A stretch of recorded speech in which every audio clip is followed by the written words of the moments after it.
Welcome to Secrets in Slumber. Tonight we journey into the jungles of time, where ancient stone pyramids rise through emerald canopies, and the night sky opens above us with timeless wonder. Settle in, find comfort, and let your breathing slow. We are about to step softly into the world of the Maya, sky watchers, calendar keepers, and architects of celestial harmony. May this story carry you gently toward rest, guided by starlight and silence. The day fades slowly over the Yucatan. The jungle exhales a chorus of cicadas, their song weaving with the rustle of palm leaves. A faint breeze brushes the high limestone steps of a temple, still warm from the touch of the sun. Shadows lengthen across the carvings of feathered serpents and divine faces, etched into stone by hands that lived and dreamed more than 1,000 years ago. As the golden light slips into violet dusk, the first stars emerge. One by one, faint pinpricks become patterns. The evening star burns low on the horizon, bright, steady, commanding. In these skies, the ancient Maya found meaning. They found cycles, stories, and rhythms, so precise that their predictions rival those of modern science. They did this not with telescopes, nor with metal instruments, but with keen eyes, careful memory, and unbroken devotion to the heavens. It is one of history's most captivating mysteries. How could a civilization of stone, corn, and bark paper codices calculate eclipses, solstices, and planetary movements centuries into the future? How could they see so far, so accurately, without the tools we consider essential today? The answer lies not only in their mathematics, but in their way of being, a culture where time itself was sacred.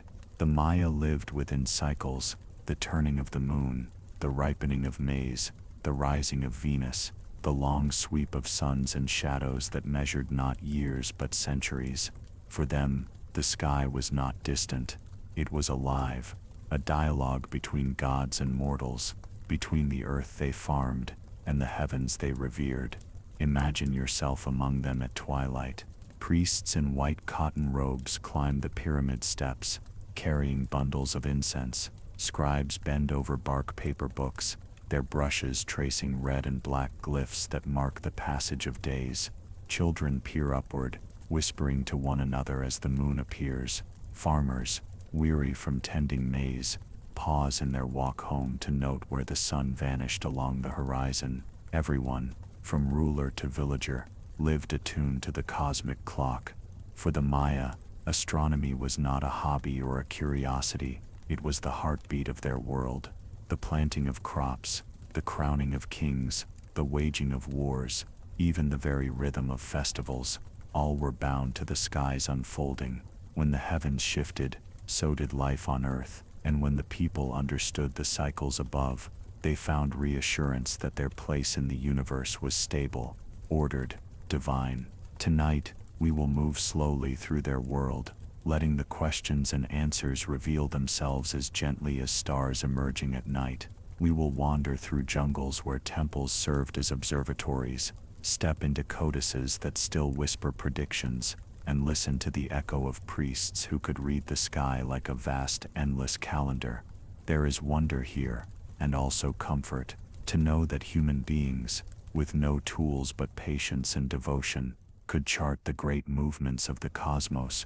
Reminds us of our shared longing to understand, to belong, to glimpse eternity through the veil of time. So as the night deepens and the heavens open, let yourself drift into the calm rhythm of this mystery. Let the stone steps cool beneath you, the incense smoke curl upward, and the stars multiply across the dark canopy above. The Maya are waiting, their voices carried not in sound, but in cycles, endless, precise, eternal, and with their whispers we begin. Chapter 1.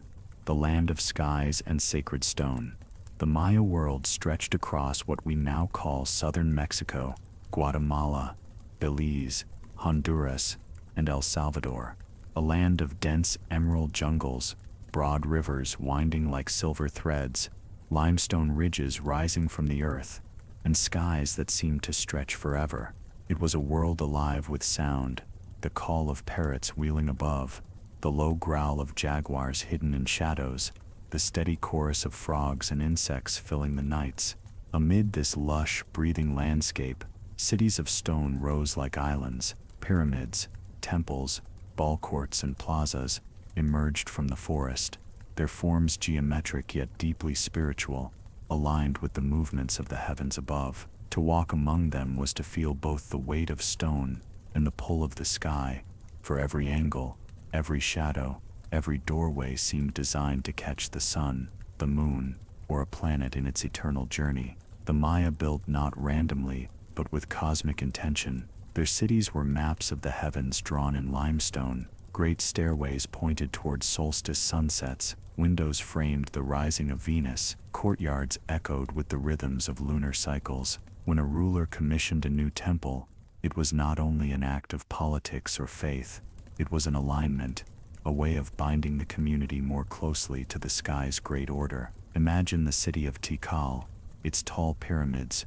piercing the canopy of Guatemala's rainforest. From the highest temple platforms, priests could see the sun rising at the same point along the horizon on the longest day of summer, then shifting across the landscape until it sank at its farthest reach on the winter solstice. They tracked this dance patiently, year after year, recording its limits, learning its rhythm. For them, the horizon itself was a vast instrument of measurement, and the city was tuned to it like strings to a harp. To the west, in the Yucatan, Chichén Itzá became a masterpiece of sky and stone. Its famous pyramid, El Castillo, is not just a temple but a calendar carved in architecture. 91 steps on each of its 4 sides, plus the top platform, make 365, the number of days in a solar year. At equinox, the setting sun casts shadows that form the body of a serpent descending the pyramid's stairway, merging with a carved serpent's head at the base. For the Maya,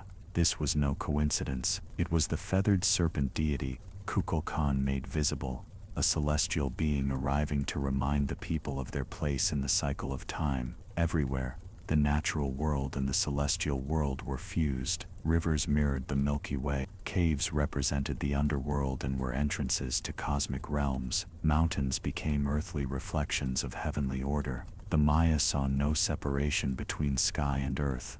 One echoed the other, and by watching the sky, they believed they could maintain balance on the ground. And so the jungle was not wilderness but a canvas for observation. Its horizons were markers, its clearings observatories, its very trees signposts against which the movements of Venus and Jupiter could be charted. Night after night, generation after generation, Maya skywatchers sat quietly, patient and devoted, watching the heavens with nothing but their eyes, their memory, and their profound attention. Life itself was measured by these observations. Crops of maize, beans and squash depended on knowing when the rains would come. Children were named, and marriages chosen according to the sacred calendar. Festivals of music, dance and fire unfolded with the cycles of the moon and planets. Time was not abstract but living, moving through their fields, their homes, their temples. Even in ordinary homes of thatched palm and clay floors,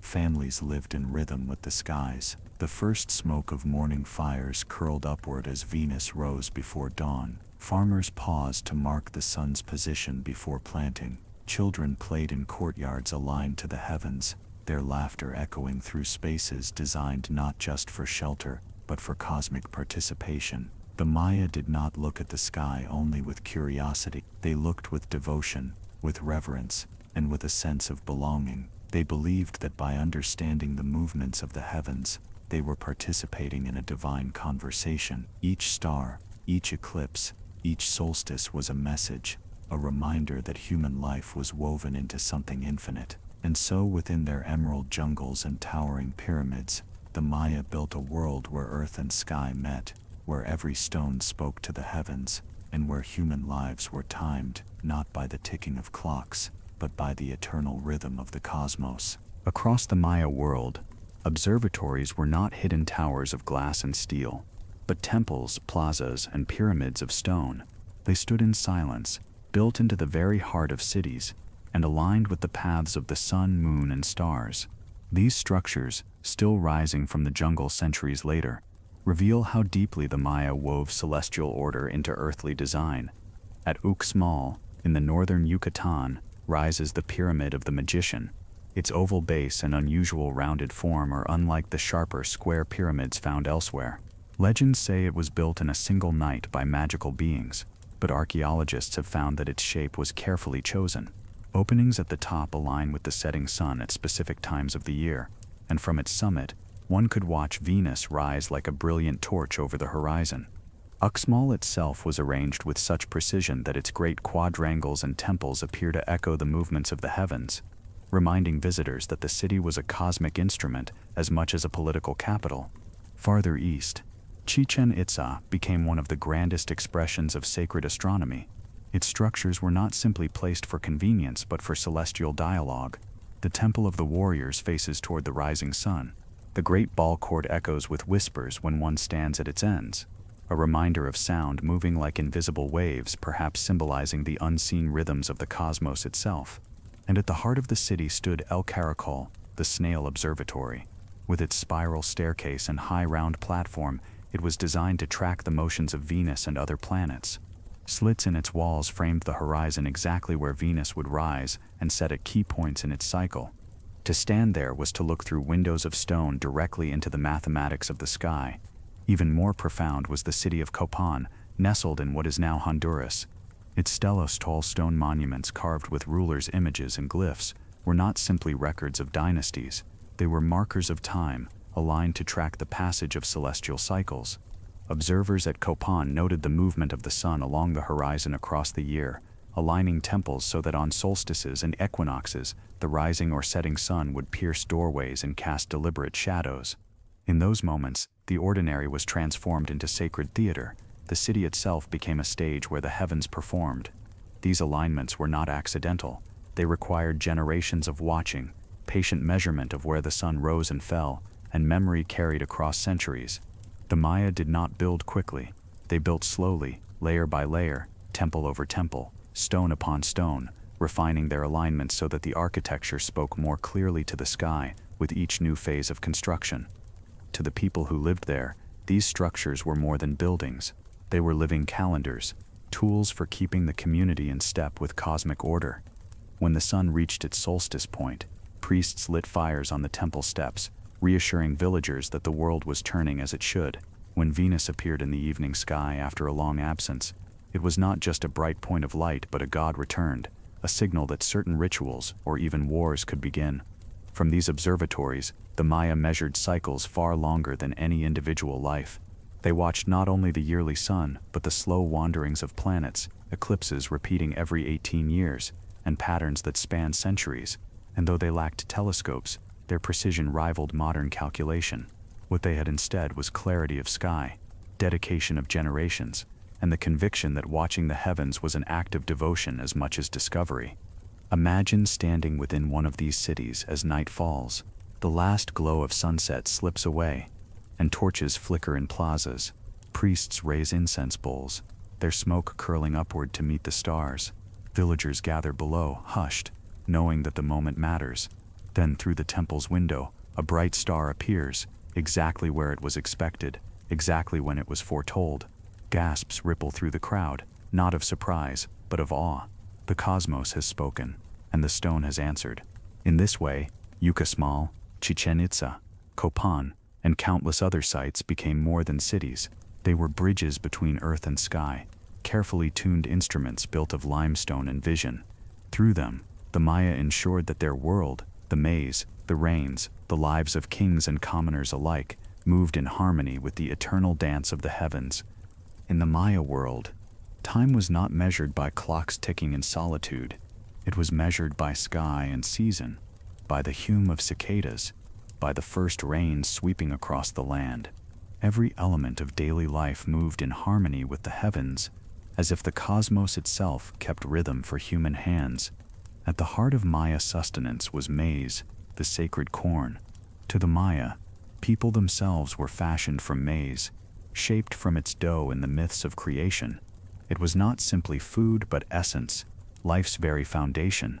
Planting and harvesting maize was therefore more than an agricultural act. It was a ritual bound to the stars. Priests and farmers alike watched Venus with unwavering devotion. When the bright planet first appeared in the morning sky after its long absence, it was taken as a sign that the rains would soon follow.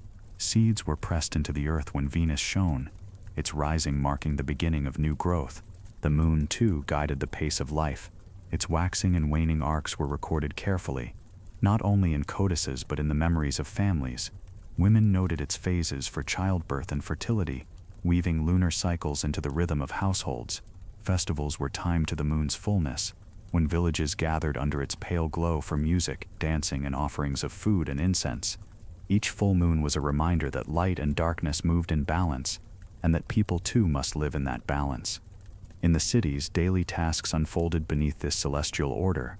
Market days were chosen not by whim, but by the sacred calendar, ensuring that trade itself was blessed by cosmic favor. Craftsmen carved glyphs on bark paper at dates considered auspicious. Rulers ascended thrones only on days chosen from cycles that aligned their reign with divine harmony. Even games in the ball courts were timed to cosmic schedules, echoing myths of celestial battles fought long before human memory.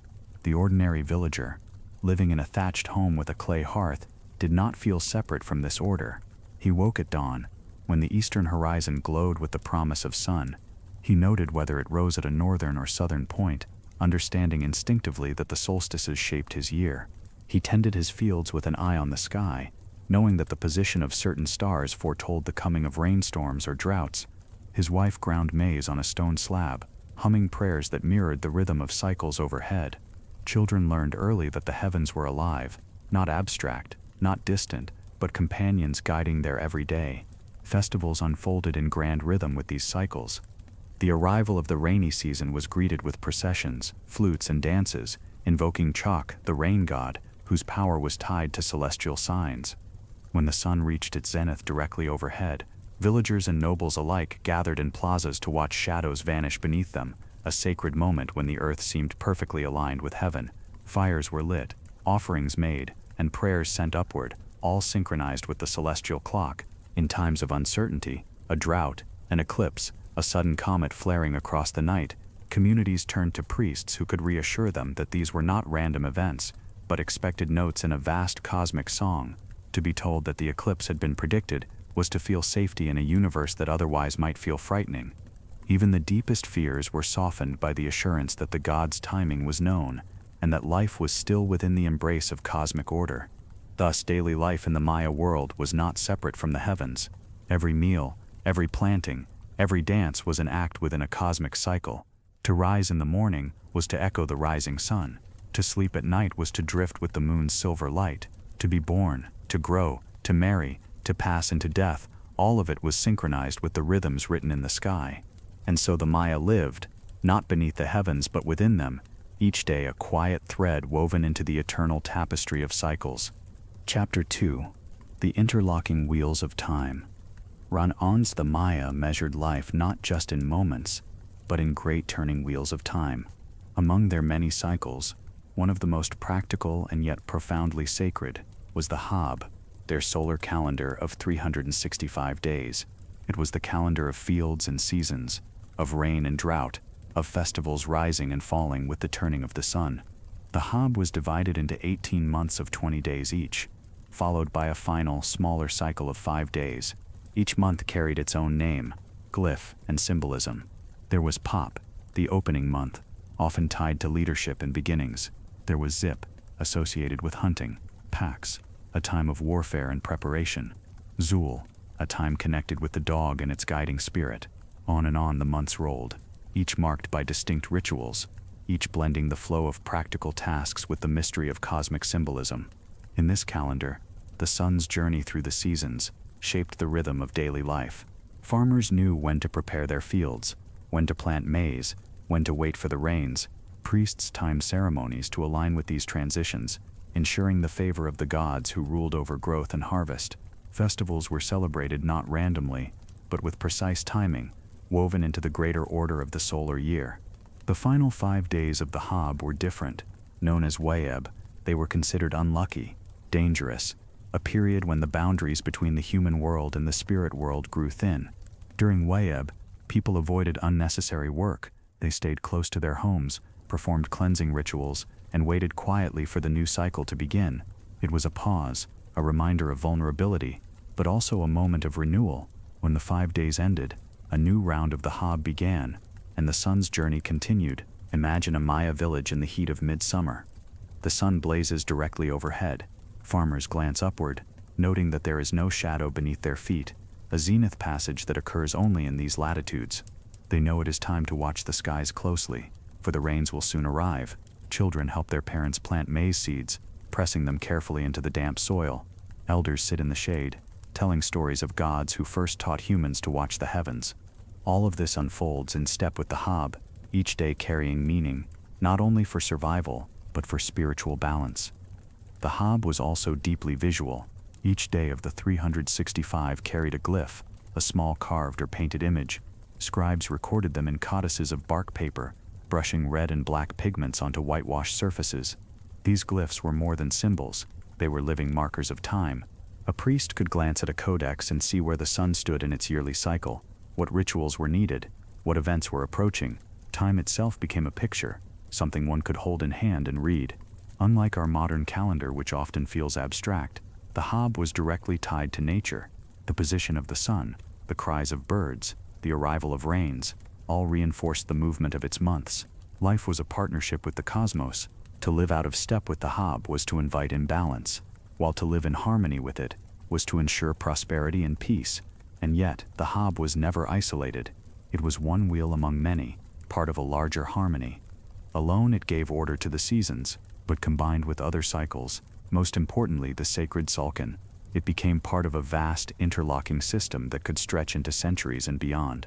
Still, at its heart, the Haab carried the simple beauty of a sun moving steadily across the sky, of shadows shifting along temple walls, of maize sprouting in the fields.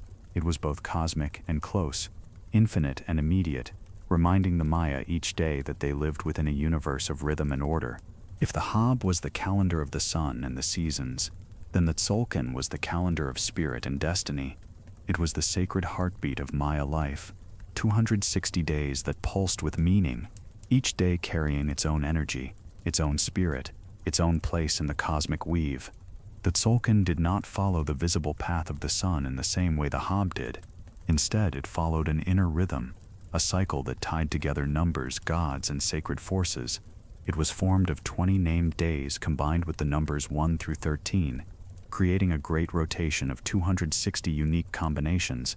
When the cycle ended, it began again, endlessly, like the turning of a great wheel. Each of the 20 days had a name and a glyph, drawn as intricate images on bark paper codices and carved into stone. Imix, the day of the crocodile, symbol of beginnings and Earth's watery womb.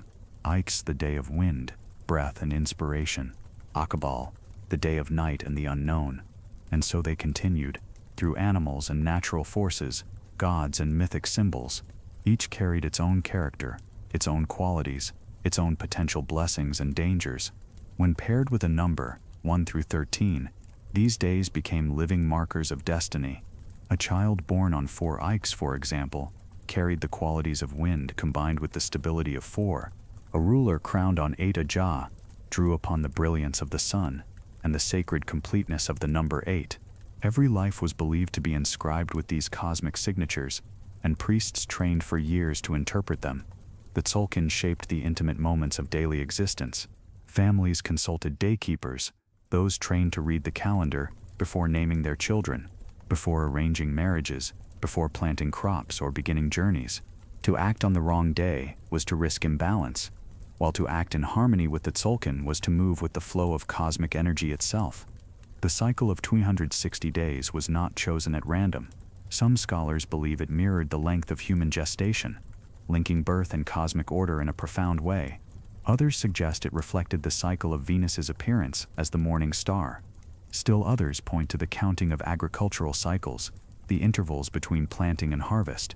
Perhaps it was all of these at once, interwoven in a way that felt both mystical and practical. Imagine a Maya village preparing for a festival. The priests consult their codices, noting that the coming day is 9 Can, a day associated with maize and abundance, strengthened by the number 9. At dawn, villagers gather with offerings of food and incense. They sing, dance, and give thanks, confident that their celebrations fall in harmony with the sacred flow of time. Children born that day are blessed as fortunate, destined for prosperity and wisdom. The community feels safe, secure, woven into the greater rhythm that has guided their ancestors for centuries. The Tzolk'in was not about predicting the weather or marking the solstice. It was about weaving human life into the fabric of eternity. It reminded the Maya that every moment had meaning, that each action fell within a larger order, that no step was taken outside the watchful rhythm of the cosmos. And yet, just like the Haab, the Tzolk'in did not stand alone. Its true power was revealed when combined with other cycles, especially the solar year. Together they formed interlocking gears of time, wheels turning within wheels, guiding both the sacred and the everyday. But within its own quiet rhythm, the Tzolk'in whispered something deeply human. It said that every day carries a spirit, every birth carries a destiny, and every life, no matter how small, is woven into the great cosmic song. The Haab and the Tzolk'in were each powerful on their own, but the Maya, with their gift for weaving patterns, combined them into something greater, the calendar round. It was a union of solar rhythm and sacred destiny, an intricate dance of two wheels turning together, locking into unique combinations. The Haab, with its 365 days, and the Tzolk'in, with its 260 days, intersected like gears, one day in each cycle, matched with one day in the other, creating a pair. The wheels would then move forward together, each advancing by a single day. It would take 18,980 days, about 52 solar years, before the same pair would repeat again. This 52-year span became one of the most important cycles in Maya thought, a sacred round in which all human life was framed. For villagers, this meant that a person's birthday combination would not repeat until they were older, perhaps even until they had grown into elders themselves. A ruler's coronation, a city's dedication, a marriage ceremony, all of these were marked by the exact pairing of Tzolk'in and Haab, giving them a unique cosmic signature that would not be seen again for 2 generations. Time was not abstract. It was intimate, unrepeatable, and sacred. But the Maya did not stop there. Beyond the calendar round, they reached for eternity with what we now call the long count. This was their system for measuring time across vast stretches, not years or decades, but centuries and millennia. It was a linear reckoning, built from cycles of days grouped into ever larger units. The smallest unit was a kin, a single day. 20 kins formed a unal, about 20 days. 18 unals made a ton, roughly 360 days. 20 tons became a katon, about 20 years. And 20 katons formed a bakton, nearly 400 years. Stacked together, these units created immense spans of time, reaching back into myth and forward into imagination. Through the long count, the Maya could place an event precisely within a cosmic framework, marking it not just for their generation, but for countless generations to come. Their inscriptions show this vividly. On stelae, carved in stone, they recorded not only the deeds of kings, but the exact positions of those deeds within the long count.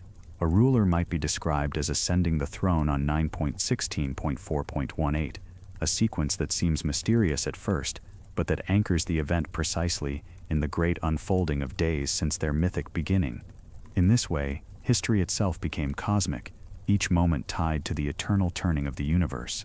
For the Maya, beginnings and endings were not separate. They were part of cycles, woven seamlessly into the larger order. When one bakton ended and another began, it was not an apocalypse but a renewal, a new page turned in the infinite book of time. Priests led ceremonies to ensure that the transition was smooth, that the gods were honored, and that the community stepped into the new cycle with harmony. Imagine the turning of such a cycle. In a great plaza, thousands gather, fires are lit, incense curls upward, drums echo like heartbeats. Priests chant long lists of dates, counting the tons, katons and baktons that have passed. Then, as the final number is spoken, the new cycle begins. The crowd cheers, not in fear but in joy. Time has turned, and they stand at the edge of eternity once more. The long count allowed the Maya to look backward into mythic origins and forward into future centuries with astonishing precision. It gave them a sense of belonging, not just to their own lives, but to the vast sweep of cosmic history. Every person, every city, every ritual, All were threads woven into an infinite tapestry.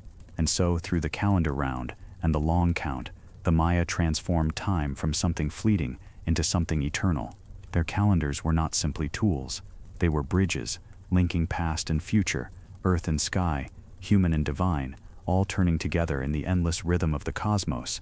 Chapter 3. Astronomer Priests of the Feathered Serpent. In the world of the Maya, time itself was sacred, and those who could read its rhythms were set apart.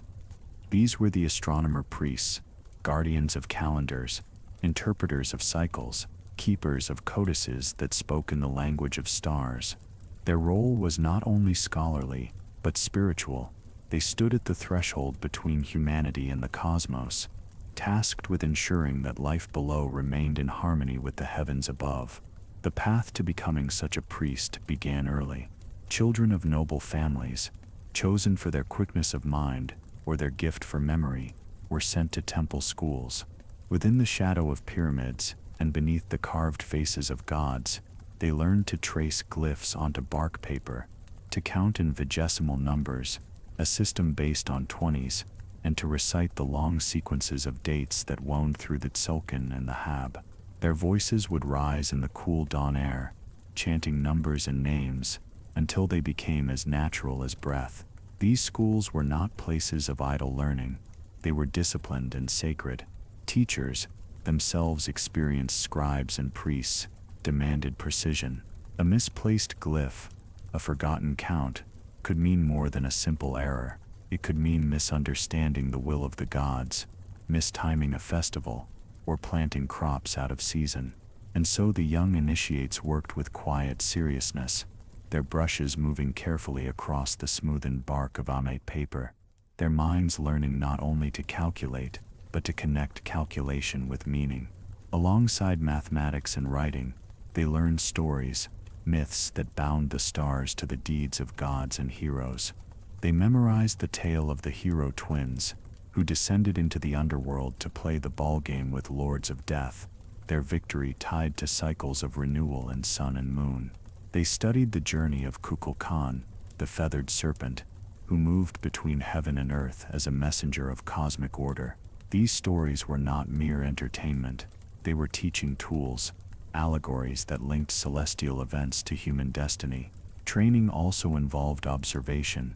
At night, students climbed temple steps with their teachers and lay on the cool limestone, gazing at the sky.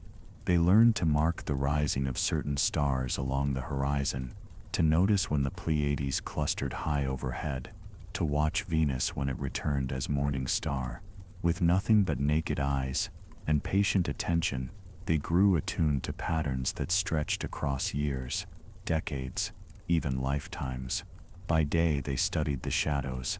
In courtyards, they watched how pillars and walls marked the sun's passage. They measured how shadows shortened at noon, how they shifted with the seasons, how they vanished entirely at zenith, the rare moments when the sun stood directly overhead in these latitudes.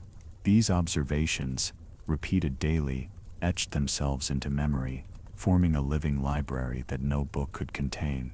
The life of a student was rigorous. Fasting and periods of silence were often required to sharpen the mind. Rituals of purification, bathing in cool cenotes, offering incense, reciting prayers, prepared them to receive knowledge as a gift rather than a possession. For the Maya believed that wisdom did not belong to humans alone. It was lent by the gods, and to misuse it was to risk imbalance. Slowly, through years of discipline, a child became a scribe, and a scribe became a priest. When fully trained, they were entrusted with codices, painted books filled with tables of eclipses, calculations of Venus, and long sequences of dates stretching back to mythical creation. These were treasures, fragile yet powerful, carried with reverence, as if they themselves were sacred beings. To hold a codex was to hold centuries of patient watching, the distilled wisdom of generations who had read the sky. In this way, the Maya cultivated a class of astronomer priests who could see patterns hidden from ordinary eyes. They were not separate from the community, but at its center, guiding when to plant, when to celebrate, when to go to war, and when to wait in silence. Through their training, they became interpreters of heaven's language, translators of eternity, for the people who looked to them with trust. And so, beneath the stone temples and within the living jungle, young scribes grew into guardians of time. Their education was more than study, it was initiation into the deepest mystery, the understanding that the universe itself was a vast unfolding book, and that with patience, devotion, and reverence, it could be read. When the young scribes had mastered numbers, glyphs, and the rhythm of cycles, they entered deeper training, practices that reached beyond the mind and into the spirit. For the Maya believed that to truly read the heavens, one must purify the body, sharpen the senses, and open the inner eye. And so, ritual fasting and night vigils became essential steps in the making of an astronomer priest. The practice often began with retreat.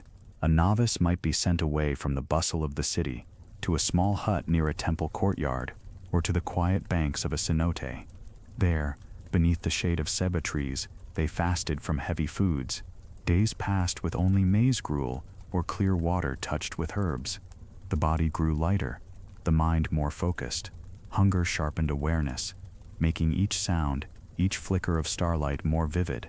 At dusk, they bathed in sacred waters, washing away not only the dust of the day, but also the distractions of ordinary thought. Wrapped in white cotton, they climbed the temple steps or lay in the plaza, waiting for the night sky to unfold. The fast was not punishment, it was preparation, a way of tuning the human body into resonance with the larger order of the cosmos. As the stars emerged, so too did their lessons. A fasting priest could spend hours staring at a single bright point, memorizing its rise, its slow arc across the horizon. The absence of food seemed to still the body, freeing the senses for deeper observation. In the silence of hunger, the heavens spoke more clearly. The faint glow of the Milky Way stretched overhead like a river of light, and the priest, purified by fasting, felt connected not only to the stars, but to the gods who moved among them. Fasting was often combined with offerings. Priests burned copal resin, its smoke curling skyward in fragrant spirals. The rising incense mirrored the stars, a visible bridge between earth and sky. Sometimes, bloodletting rituals were performed, a drop drawn from the tongue or ear, offered on bark paper and burned in the fire. To the Maya, such acts were not suffering but sacred exchange. The human body gave a small portion of its vitality in return for cosmic understanding. Through these rituals, observation became more than science, it became communion. A priest gazing at Venus as it rose before dawn did not merely mark its appearance on a codex chart. He felt its presence as divine, a messenger streaking across the horizon.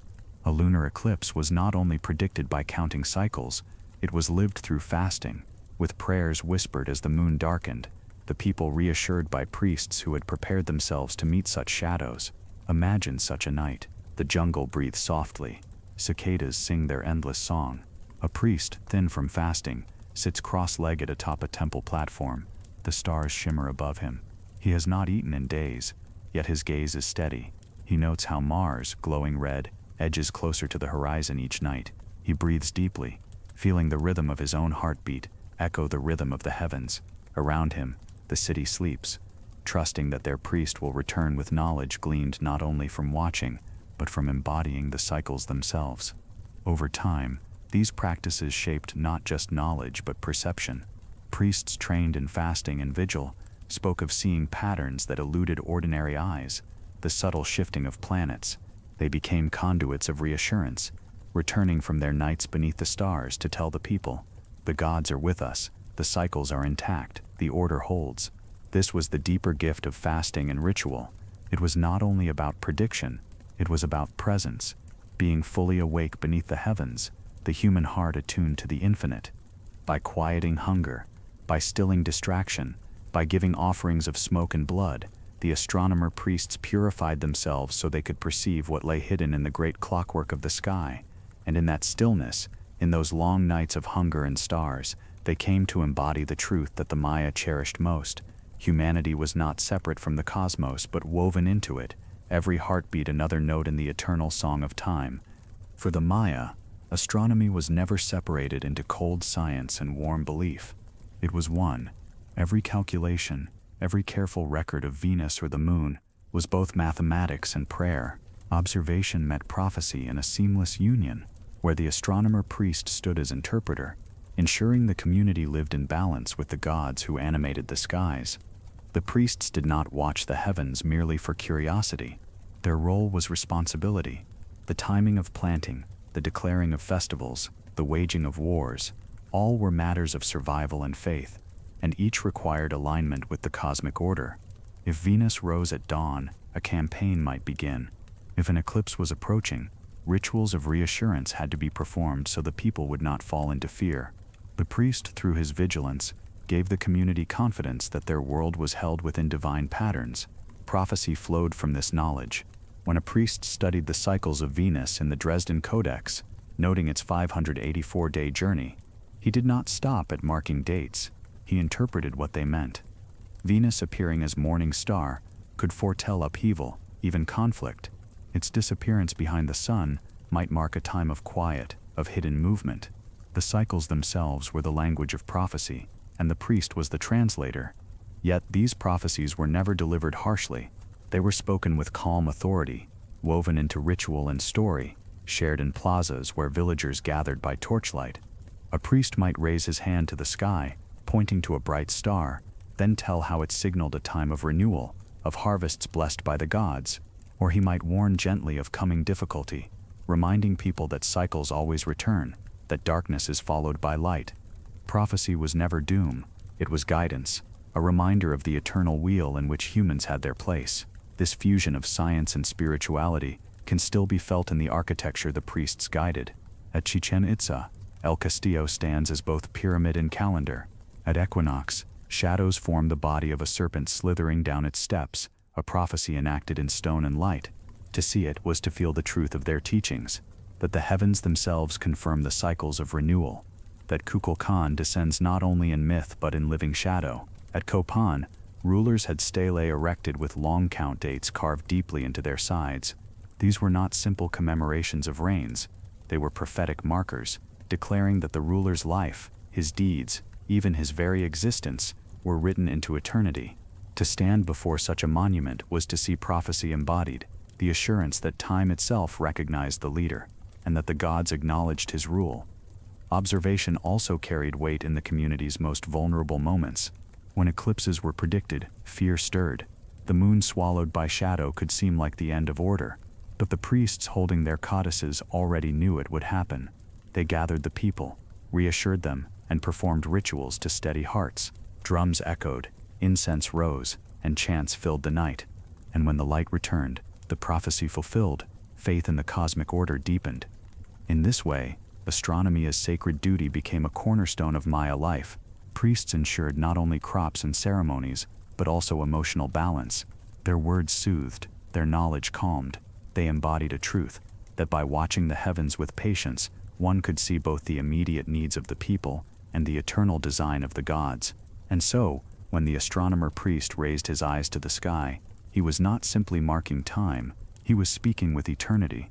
His records carved into stone and painted onto codices were not just calculations but living prophecies, reminders that humanity was never adrift, never without guidance, always moving within the vast, unbroken rhythm of the cosmos. For the Maya, astronomy was sacred science. It was observation infused with spirit, mathematics wrapped in myth, prophecy rooted in patience. Through it, they found not only order but meaning, a universe alive, purposeful, and woven seamlessly into the lives of those who gazed upward in devotion. Chapter 4. Eclipse Prophets and Shadow Dancers. Among the treasures of Maya knowledge that survived fire and conquest, one stands out for its quiet brilliance, the Dresden Codex. This bark paper book, painted with careful hands more than 8 centuries ago, carries tables of astonishing precision. On its faded pages, numbers and glyphs record not just days and months, but the hidden rhythm of eclipses, the fleeting moments when sun and moon meet in shadow. For the Maya, eclipses were not accidents of nature. They were events of cosmic weight, charged with symbolism and danger. To watch the moon vanish into darkness or the sun swallowed by shadow was to feel the balance of the universe tremble. And yet, in the pages of the Dresden Codex, these tremors were already anticipated. The priests knew when they would come. They had mapped the intervals, counted the cycles, and inscribed them into tables that could span centuries. The eclipse tables stretch across several pages of the codex, written in a neat methodical style. They record a repeating sequence of 178 days, the half-year rhythm of lunar nodes, the invisible points where the moon's path crosses the sun's. Modern astronomers recognize these as the key intervals for predicting eclipses. But the Maya, with no telescopes, discovered them through generations of observation. Night after night, year after year, priests marked the movements of the moon against the backdrop of stars, slowly unraveling the pattern. The result was a mathematical poetry. Numbers lined up in elegant columns, each glyph carrying a blend of arithmetic and myth. Alongside them were drawings, images of serpents swallowing the sun, or gods holding torches of fire. These were not decorations. They were symbolic guides, reminders that mathematics and mythology were one. To calculate an eclipse was also to tell its story, to frame it as a chapter in the dialogue between gods and humans. Imagine the scene when such a prophecy was fulfilled. In a Maya city, the people gather as the priests have instructed. They know that darkness will fall today, though the sun blazes brightly now. Drums echo in anticipation. Children cling to their mothers, eyes lifted to the sky. Then, slowly, the moon creeps across the sun. The world dims, shadows sharpen. A strange stillness settles over the jungle, as birds fall silent, confused by the sudden twilight. But there is no panic. The priests have prepared them. Incense burns, chants rise, offerings are made. The eclipse, instead of terror, becomes ritual, a reminder of the god's power, yes, but also of human understanding. When the light returns, the people cheer, reassured that their priests hold the keys to cosmic knowledge, that their world remains safe within divine order. The Dresden Codex is more than survival of ink and bark. It is survival of worldview. Its eclipse tables show us a civilization that refused to drift blindly through time. Instead, the Maya sought to anticipate the very moments when the sky itself seemed to falter. They turned uncertainty into certainty, fear into ceremony, shadows into sacred rhythm. Even today, scholars marvel at the accuracy. The codex can be matched against modern calculations, and its predictions fall impressively close. This was not luck, it was patience, a kind of devotion to watching the heavens that stretched across generations. No single priest discovered the cycle. It was built slowly, like a temple rising from countless stones, each observation another block in the structure of understanding. And so, the eclipse tables remind us that the Maya were not only dreamers of myth, but mathematicians of the infinite. Their codices preserved cycles longer than lifetimes, allowing priests centuries later to know what their ancestors had once known. In their hands, mathematics became prophecy, and prophecy became reassurance for a people living under the vast canopy of stars. Through the Dresden Codex, we glimpse the Maya vision, that even in the darkest moments, when the sun itself is shadowed, there is order, there is rhythm, and there is renewal. The cosmos does not abandon us. It moves faithfully, endlessly, and with patience we can read its song. To the Maya, eclipses were not random acts of darkness, but the work of great cosmic beings. They believed that a sky serpent, or celestial dragon, would sometimes rise to swallow the sun or the moon. When the shadow passed, the serpent released its prey, restoring light. The glyphs in their codices often show this creature, open jaws biting into a glowing disc, eyes wide with divine intensity. And yet, behind this mythic image lay a remarkable scientific truth. The Maya had discovered that eclipses occur only when the moon crosses the sun's path at invisible points, known today as lunar nodes. Modern astronomers speak of these nodes as the places where the orbits of sun and moon intersect. The Maya, without telescopes or mathematical formulas as we know them, found the same pattern by long, patient observation. They saw that every 178 days, the moon returned to one of these critical points. When this happened near new moon or full moon, an eclipse could occur. This was the dragon swallow, predictable, rhythmic, almost mechanical. The Maya priests, standing atop temples, marked these intervals with unwavering discipline. On bark paper codices, they painted columns of numbers that counted the days from one eclipse season to the next. Each interval was carefully notated, like beads strung on an invisible necklace stretching through time. Imagine their work, a priest kneeling beside a flickering torch in the quiet of a temple chamber. Before him lies a codex, its pages coated in smooth lime, ready to receive ink. He dips his brush into black pigment and inscribes a series of numbers, each representing days since the last eclipse. Over years, over decades, these numbers build into patterns. When he looks back at his work, he sees the rhythm, a cycle hidden to ordinary eyes, but now revealed through patience. To the villagers, the language of dragon swallows made the concept approachable. When priests spoke of the serpent devouring the moon, people understood both the danger and the rhythm. They could imagine a creature that returned at predictable times, hungry but tameable through ritual. And when the priests declared that the serpent would come on a certain date, the people believed them, for they had seen it before. The myth and the mathematics were inseparable, two sides of the same truth. The Maya did not need instruments of glass or metal. The sky itself was their observatory. They tracked the moon's rise, and set against temple corners, marked its position in relation to horizon hills, and compared its cycle to the passing seasons. They passed their observations from one generation to the next, layering knowledge like limestone blocks in a pyramid. What began as a simple mark on stone became, centuries later, a refined table of astonishing accuracy. And so, they mapped the dragon's hunger. They knew when it would strike and when it would sleep. They knew which eclipses would be visible in their lands and which would pass unseen.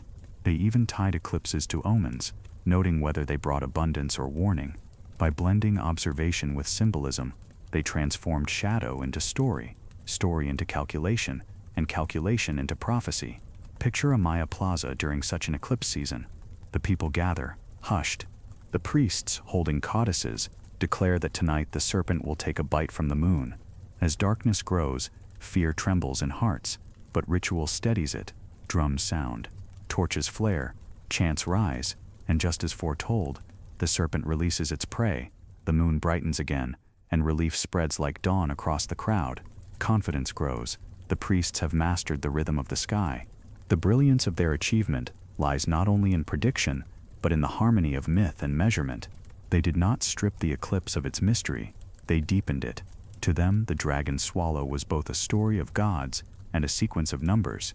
It was poetry written in shadow, mathematics traced in light, and through this balance, they offered their people comfort, the assurance that even when the heavens darken, the order of the cosmos still holds. For the Maya, the prediction of an eclipse was never left as quiet knowledge in the hands of priests alone. It was shared with the community through ritual acts of reassurance, ceremony, and collective strength that turned what might have been terror into trust. Darkness in the sky was unsettling for any people, ancient or modern. But in Maya cities and villages, eclipses became moments not of chaos but of unity. When priests read in their codices that an eclipse was near, preparations began. Offerings were gathered, bundles of copal resin for incense, baskets of maize, cacao beans, woven cloth, and sometimes animal sacrifices.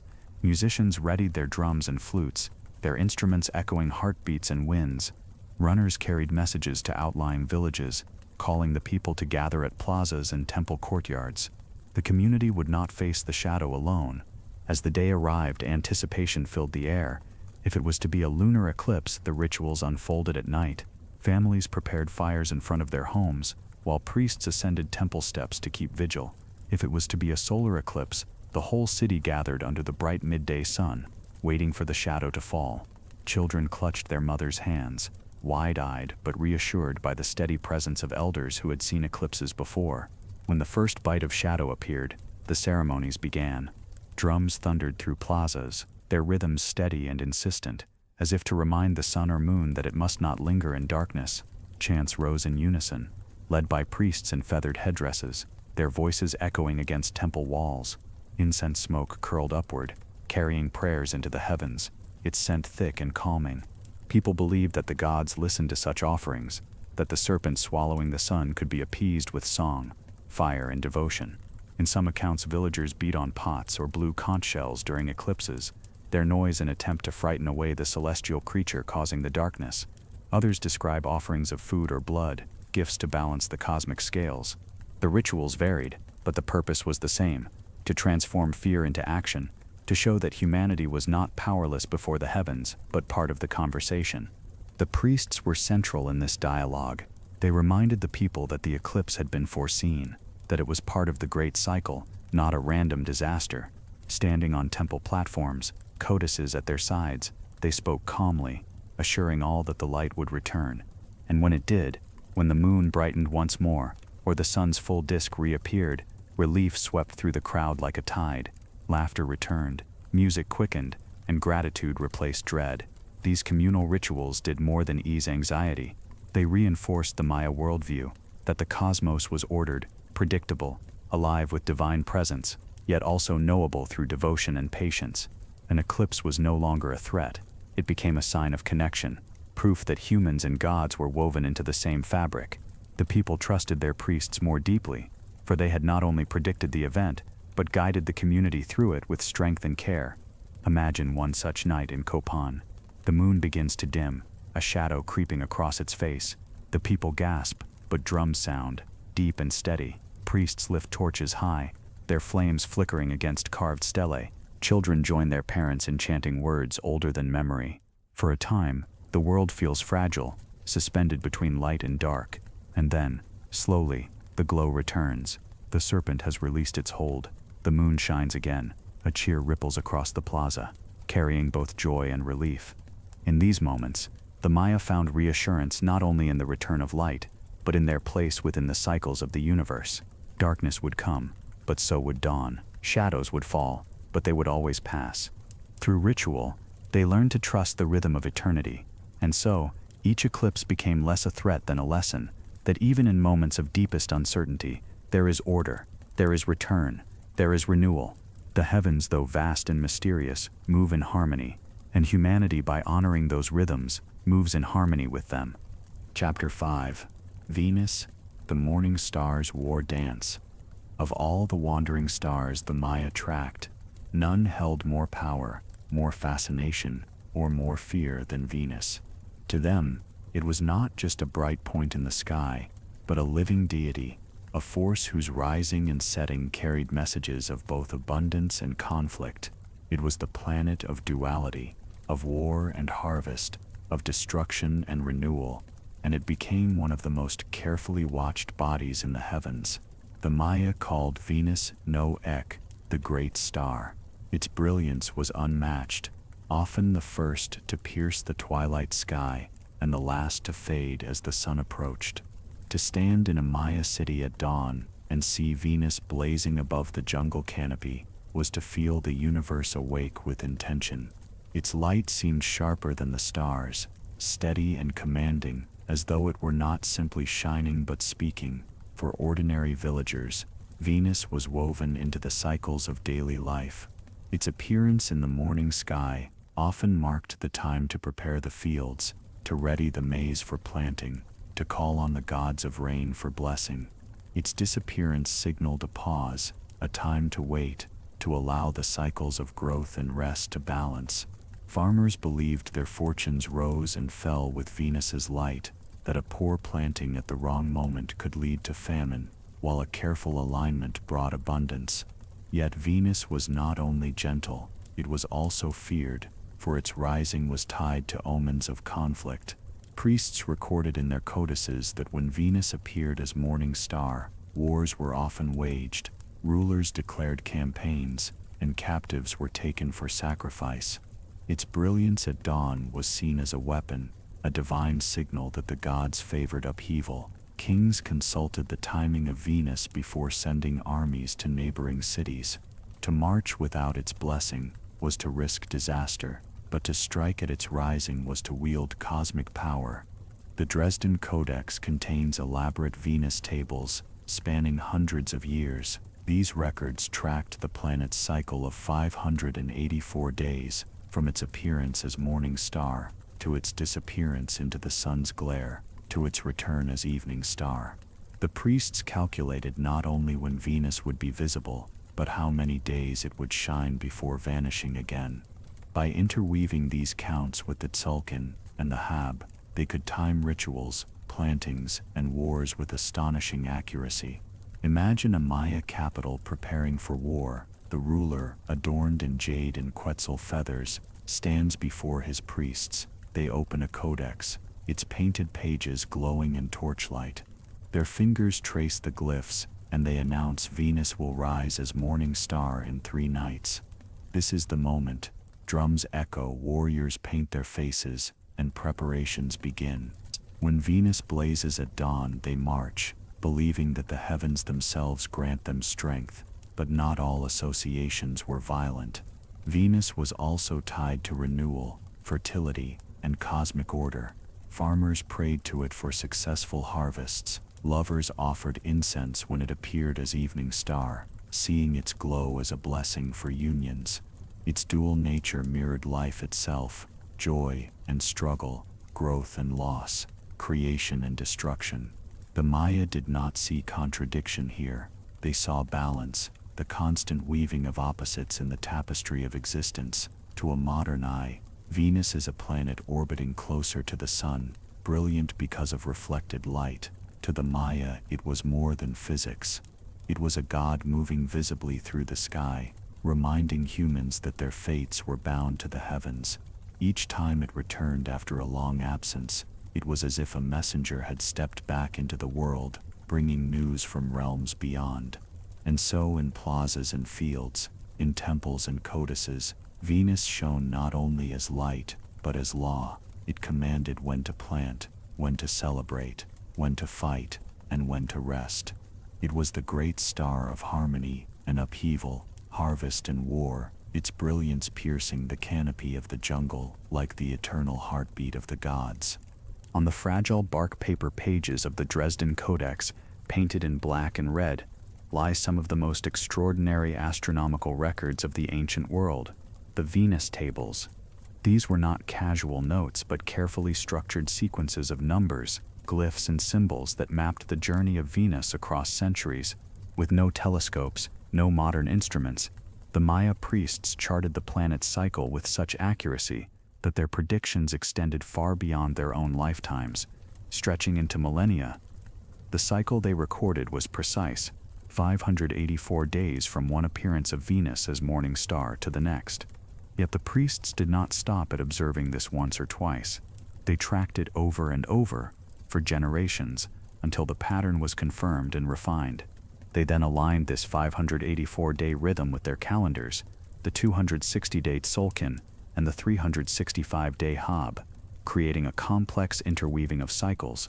The result was a calendar so intricate that it could predict not only when Venus would appear, but how its cycle would synchronize with other cosmic rhythms centuries in advance. The Venus tables often appear like strings of numbers, but each sequence represented a specific phase: the days Venus shone in the morning sky, the days it disappeared in the sun's glare, the days it reappeared as evening star, and the long gaps of invisibility.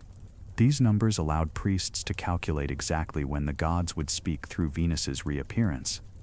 This predictive power was more than academic. For rulers, it was political. When Venus returned after its long disappearance, its brilliance was seen as divine approval, a signal to launch new campaigns, to crown new kings, or to perform great rituals of renewal. To act at the wrong time was to risk angering the gods. To act at the right time was to harness the momentum of the heavens themselves. Imagine a scene in a Maya court. A ruler sits on a carved throne, surrounded by nobles. Priests approach, carrying codices bound in jaguar skins. They open to the Venus pages, their fingers tracing columns of numbers. On the 9th day after Venus rises, they say, the gods will bless the offering of captives. On the 37th day, war may be waged with favor. On the 57th day, the star will sink, and silence will be required. The ruler listens, knowing that his decisions must align with these cycles. His power is not only political, but cosmic, tied to the turning of Venus across the sky. Yet the tables were not only about war, they were also about time itself, about the comfort of knowing that the universe could be read like a great book. Priests and scribes found assurance in the predictability of the star. When Venus disappeared, they knew exactly when it would return. When it returned, they knew exactly when it would vanish again. In this rhythm, they found stability, a cosmic heartbeat that reassured them that life unfolded within divine order. Even today, scholars who compare the Venus tables with modern astronomical calculations are astonished. Over centuries, the Maya maintained accuracy within just a handful of hours. That level of precision, achieved with naked eyes and generations of patient counting, speaks of a dedication almost unimaginable to us. It was not only observation, it was devotion, a cultural commitment to weaving human life into the fabric of the cosmos. Picture a young scribe working by torchlight, copying the Venus tables into a new codex. His brush moves carefully, reproducing not only numbers but the glyphs of gods associated with each phase. To him, these were not abstractions. Each number carried a divine presence. Each glyph was a reminder that Venus itself was alive, a deity speaking through cycles. As he paints, he whispers prayers, ensuring that the act of writing is also an act of reverence. Through the Venus tables, the Maya learned not just when a star would rise, but when to act, when to wait, when to celebrate, when to mourn. They turned the vast mechanics of the heavens into lived experience, practical and spiritual at once. For them, the cosmos was not distant, it was immediate, intimate, and guiding. And so, the Venus tables endure as one of the clearest windows into the Maya mind. They reveal a civilization that transformed observation into prophecy, mathematics into myth, and cycles into certainty.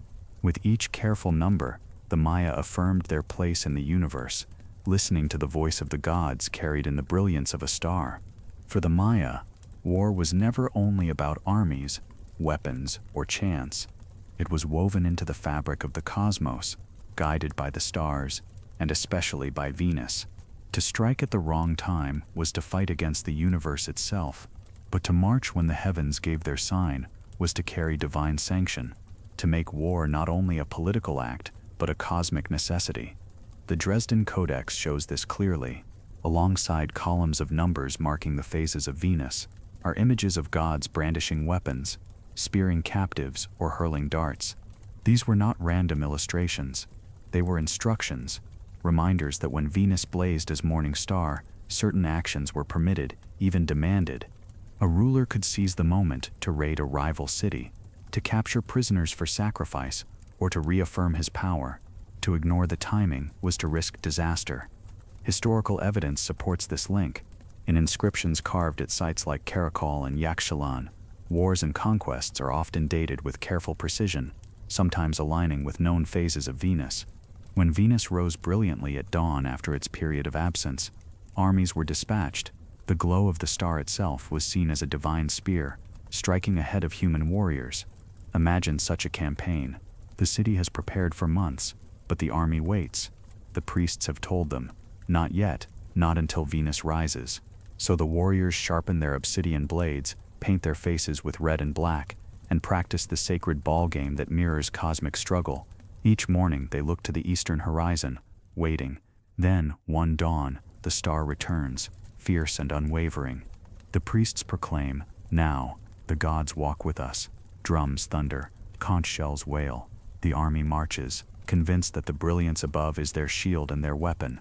For the people, this connection gave war a deeper meaning. Battles were not arbitrary. They were aligned with the will of the heavens. Losses could be explained as failures of timing, victories as proof of divine favor. The entire community shared in this sense of cosmic order. Even captives, taken in war, were not merely prisoners. They were offerings, their fates tied to the same cycles that guided planting and harvest. Sacrifice on a day marked by Venus carried a weight beyond human judgment. It was participation in the eternal dance of gods and stars. This blending of warfare and astronomy shows the breadth of Maya thought. The same priests who counted days for eclipses and harvests also dictated the timing of conquests. To them there was no separation. Agriculture, ceremony, and battle were all governed by cycles. Each was part of the same cosmic order, as inseparable as day from night or sun from moon. Venus's influence extended even into diplomacy. Rulers timed alliances, marriages, and the dedication of monuments with its phases. To crown a new king when Venus rose was to declare his reign blessed by the great star. To capture an enemy ruler at its setting was to prove that even the heavens had withdrawn their favor from him. Venus did not only guide swords, it guided symbols, shaping how power itself was understood. And yet, despite its ties to conflict, Venus was never purely an omen of violence.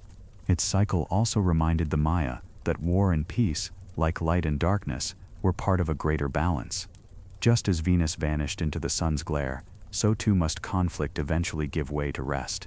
Just as it returned shining anew, so too would cycles of power and struggle begin again. To modern eyes, it may seem strange that entire wars could hinge on the rise of a star, but to the Maya, this was wisdom. It was assurance that human actions were not adrift in chaos, but bound to the same rhythms that guided maize, rain, and seasons. The sword was not lifted in randomness, it was lifted in step with the heavens. And so Venus was more than a planet, it was a general, a herald, a divine commander, whose brilliance choreographed battles across centuries. Under its light, wars became rituals, struggles became cosmic performances, and human history unfolded in harmony with the eternal war dance of the morning star. Chapter 6. Architecture of Heaven in Living Stone. In the heart of Chichén Itzá rises a structure unlike any other in the Maya world. Rounded where most temples are square, spiraling where most stairways climb straight, it stands as a testament to the Maya's devotion to the skies. This building is known today as El Caracol, the snail, named for the spiral staircase that winds within its stone walls. To the people who built it, it was far more than a curiosity. It was an observatory, a cosmic instrument carved from limestone. El Caracol rises on a series of broad platforms. Its rounded tower, though now weathered by centuries, still carries the grace of deliberate design. Narrow windows pierce its walls, not randomly, but aligned with the horizon. Through these openings, priests and astronomers could watch the risings and settings of Venus, the sun, and the moon. The building itself became a frame, guiding their vision toward celestial stations across the sky. By day, the tower offered views of the sun's journey. At solstices, its light poured through specific windows, filling chambers with golden glow. At equinox, shadows shifted in precise ways, marking the balance of day and night. By night, the same windows became portals to the stars. Priests stood in the cool air, peering through the openings, waiting for Venus to blaze on the horizon, or for the moon to rise in its cycle. Each sighting was recorded in codices, each alignment confirmed by the architecture itself. The spiral staircase within El Caracol gave the building its name, but also its symbolism. To climb those steps was to move inward and upward, tracing the path of planets as they spiraled across the heavens. Each curve brought the observer closer to the chamber above, where the sky could be read more clearly. It was as if the building embodied the motion of the cosmos, turning gently upward toward clarity. Imagine a Maya priest ascending the staircase at dusk. His cotton robe brushes the worn stone. In his hand he carries a bowl of copal incense, its smoke trailing upward in soft curls. He reaches the observation chamber and kneels by a narrow window. The horizon glows with the last light of day, and then, just where he expects, Venus appears, brilliant, sharp, undeniable. He marks its position in memory, later recording the date in his codex. He does not doubt. The building itself has confirmed what the heavens declared. El Caracol was more than a tool for individuals, it was a reassurance for the entire community. When priests announced that Venus would appear, or that an eclipse was near, their authority was rooted in what the observatory revealed. The people could see the alignments for themselves, watching the sun pour into the temple at solstice, or noting the star that rose in the framed window. Faith in the priests was deepened by the visible truth of stone and sky working together. This blending of architecture and astronomy was not unique to El Caracol, but here it reached extraordinary refinement. The Maya did not build for ornament alone, they built to converse with the cosmos. Every angle, every platform, every stair was tuned to celestial rhythms. Cities were not static, they breathed with the sky. Even in ruin, El Caracol whispers of its purpose. Standing amid fallen stones and weathered walls, modern visitors can still trace the alignments. Scholars have confirmed that its windows mark the extreme risings of Venus, the points where it appears farthest north or south along the horizon. The Maya had captured not only the planet's brilliance, but its wandering limits, enclosing them in stone as securely as a mathematician encloses numbers on a page. And so, El Caracol remains a monument to vision. Not only the vision of eyes gazing at the heavens, but the vision of a civilization that refused to separate earth from sky. For the Maya, observation was not done in isolation. It was inscribed into their cities, carved into their homes, and embodied in the very stones they walked upon. In its spirals and windows, El Caracol carries the quiet wisdom of the Maya, that by shaping the earth in harmony with the heavens, humanity could live within the cycles of eternity. Across the Maya world, temples were not only monuments of stone, but instruments of time. Their builders aligned them with the sun's path, so that shadows and light became living markers of solstices and equinoxes. To stand within these cities was to live inside a cosmic clock, where every sunrise and sunset carried meaning. Perhaps the most famous of these alignments can still be seen at Chichén Itzá, on the Pyramid of El Castillo. The stairways rise steeply to a summit crowned by a small temple. For most of the year, the stairs are plain stone, their sides catching the ordinary play of sunlight. But on two special days, the equinoxes of spring and autumn, the setting sun casts shadows that transform the pyramid into a vision. Triangular patches of shadow fall along the edge of the stairway, forming the shape of a great serpent slithering downward. At the base of the stairs waits a carved serpent head. On equinox evening, shadow and stone join together, and the feathered serpent god Tzolk'in appears to descend from the heavens. This was no accident of architecture. It was design, deliberate and profound. To the people gathered in the plaza, watching in awe, the event confirmed that their city was aligned with the cosmos. The priests had predicted it, the builders had shaped it, and the gods themselves had descended in shadow to prove that the cycle of balance was renewed. Other sites tell similar stories. At Uxmal, the Pyramid of the Magician rises in unusual curves, its doors and windows aligned to capture the light of solstice sunsets. On certain evenings, golden rays pierce the structure at exact angles, illuminating carvings deep within. At Tikal, in the dense jungles of Guatemala, the great pyramids were placed so that from the summit of one, the sun could be seen rising or setting behind another at solstice. The entire city became a theater for celestial cycles, each temple both audience and actor in the drama of the sun. These alignments were practical as well as spiritual. They allowed priests to mark the changing seasons, to know when to plant and when to harvest, when to expect rains and when to prepare for drought.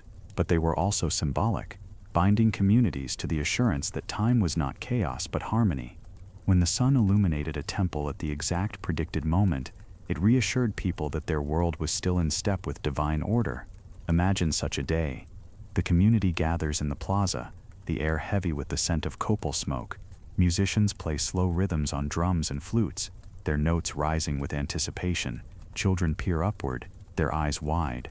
Priests stand at the foot of the pyramid, chanting prayers. As the sun sinks lower, its light shifts across the stone. Then suddenly, the shadow of a serpent appears, stretching longer and longer down the stairway. A murmur rises from the crowd, then a cheer. The god has arrived. Time is balanced. Life is secure. The Maya saw no division between architecture and astronomy. Each stone was laid not only for strength but for meaning. Temples did not merely rise toward the sky. They conversed with it. Every shadow was a word, every beam of light a sentence in the dialogue between gods and humans.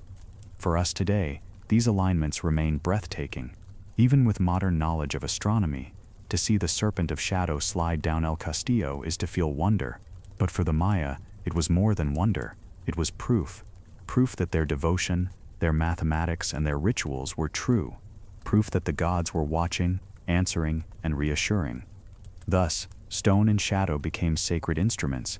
Where we might see architecture, they saw prophecy. Where we see ruins, they once saw a living dialogue with the eternal. Through these alignments, the Maya lived not beside the cosmos, but inside it. Every solstice and equinox reminding them that their world was in harmony with the heavens. For the Maya, the cosmos was not something to observe from a distance. It was something to live within. Their cities were not random clusters of temples and homes, but carefully designed landscapes tuned to the rhythms of the sky. Streets, plazas, pyramids, and ball courts aligned with celestial events, transforming entire urban centers into vast instruments of time.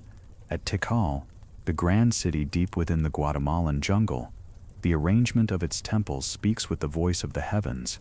From the top of Temple I, a ruler could watch the sun rise directly over Temple 4 at solstice, or between Temples 2 and 3 at equinox. These alignments were not coincidence. They were messages in stone, ensuring that the city's very layout embodied cosmic order. To live in Tikal was to live within a map of the sky, where each sunrise and sunset traced meaning across the horizon of pyramids. At Copan in Honduras, the Great Plaza was a living calendar. Stelae, tall stone monuments carved with dates and glyphs, stood in deliberate arrangement, marking cycles of the long count. Each monument was more than a commemoration of a ruler. It was a marker of time itself, placed so that when the sun crossed the sky or shadows fell at certain angles, the cycle was confirmed. Walking through the plaza was like walking through history itself, surrounded by reminders that the gods and time were ever present. Chichén Itzá, too, reveals the scale of this cosmic design. Beyond the famous pyramid of Kukulkan lies the great ball court, where the sacred game was played. Its orientation is not accidental. The echoes that bounce across its massive walls are thought to mirror the rhythms of the cosmos itself. Nearby, temples rise in positions aligned with the cycles of Venus and the Sun. The city as a whole breathes with celestial timing, each structure participating in a larger harmony. Even smaller cities carried this design. At Uxmal, Labna, and Mayapan, temples and observatories were oriented to Venus's risings, to solstice sunsets, and to zenith passages when the sun stood directly overhead. The result was not just beauty, but function. These alignments allowed priests to predict seasons, to schedule festivals, to reassure people that life moved in step with divine order. Every step a villager took through these cities carried them along pathways that echoed the heavens above. Imagine walking through such a city on a festival day. The streets fill with people carrying offerings, drums echo from the plazas, and the smell of copal incense lingers in the air. At a precise moment, the sun sets along the main avenue, its rays piercing straight through doorways of opposing temples. The crowd gasps softly, not in surprise, but in reverence. They know this has happened before, and will happen again. Their city is not only their home, it is the universe written in stone. The Maya understood that to live in harmony with the cosmos required more than watching the sky. It required building their lives around it. Architecture was devotion, urban planning was prayer, and every plaza was a stage for the gods to appear. Cities became calendars, temples became clocks, and streets became lines of dialogue between humanity and eternity. Even today, when scholars map these sites, the precision remains undeniable. Alignments with solstices, equinoxes, and planetary stations appear again and again, too deliberate to be chance. They remind us that the Maya were not only engineers of stone, but engineers of time itself. Their cities are silent now, their plazas overgrown with vines, but the alignments still hold. The sun still sets where it once did, shadows still fall across carvings at the exact predicted moments, and Venus still rises along horizons framed by ancient windows. For the Maya, this was the essence of their world, to dwell inside a cosmos made tangible. To live in a city was to live inside a calendar, each building a reminder that life was measured, meaningful, and eternally connected to the heavens. And so, their architecture endures as testimony. The Maya did not separate science from spirit, nor city from sky. They built places where the divine could be seen, where time could be touched, and where humanity could walk daily in the presence of the eternal. Chapter 7. The wandering stars and their divine messages beyond the brilliance of Venus. The Maya also tracked the slower wanderings of other planets. Each one carried divine weight, each one linked to gods and forces that shaped life on Earth. Among these wandering lights, Mars held a special place. Its glow was different, not white or silver, but tinged with red, a color of fire, of blood, of renewal. To the Maya, Mars was tied to the cycles of maize, the lifeblood of their world, and to the rhythm of renewal that pulsed through creation. Mars takes about 780 days to complete its journey across the sky, from one opposition to the next, a cycle longer and more elusive than Venus. Yet the Maya, patient and attentive, marked it carefully. Night after night, priests noted where the red star appeared against the backdrop of constellations. Slowly over years, they traced its wandering, its pauses, its retrograde loops when it seemed to turn back upon itself. To modern eyes might appear confusing was, to the Maya, the deliberate choreography of a god moving in cycles of power and rest. The reddish glow of Mars linked it to blood and to sacrifice. but also to fertility. In Maya thought, blood was not only a symbol of death, but of life itself, the essence that nourished the gods, the energy that brought maize from the earth. And so Mars was tied to the maize god, whose own myth carried the rhythm of death and rebirth. Just as maize is cut down and planted again, so Mars vanished for long stretches before returning, shining once more in the night sky. Imagine the season when Mars first appeared after its absence. In a Maya city, priests climbed the temple steps at dusk, their eyes scanning the horizon. Then, faint at first, a reddish glow emerged. They whispered prayers, marking the moment in their codices. To the villagers gathered below, the appearance meant reassurance. The cycles continued. The maize would grow, life would be renewed. Offerings of maize dough, cacao, and copal smoke were placed on altars, honoring the god who returned with promise of abundance. Mars's retrograde motion, when it seemed to drift backward across the sky, carried special significance. Priests read these reversals as times of trial, moments when balance was unsettled. Communities responded with ceremonies of cleansing, fasting, prayers, and sacrifices to ensure that the cosmic order would not falter. And when Mars resumed its forward path, relief spread. The god had returned to his course, and so too would human life flow smoothly again. In the codices, Mars is sometimes linked to warriors, its red glow reflecting the lifeblood spilled in battle. But even here, the association was not only destructive. War itself, in the Maya view, was tied to cycles of renewal, the capture and offering of life to sustain the gods. Mars, with its dual symbolism of blood and fertility, embodied this balance. It was feared and revered, watched with caution but also with hope. Picture a rural village far from the great cities. Farmers bend low over their fields of maize, pressing seeds into the soil. Above them, Mars glows faintly in the evening sky.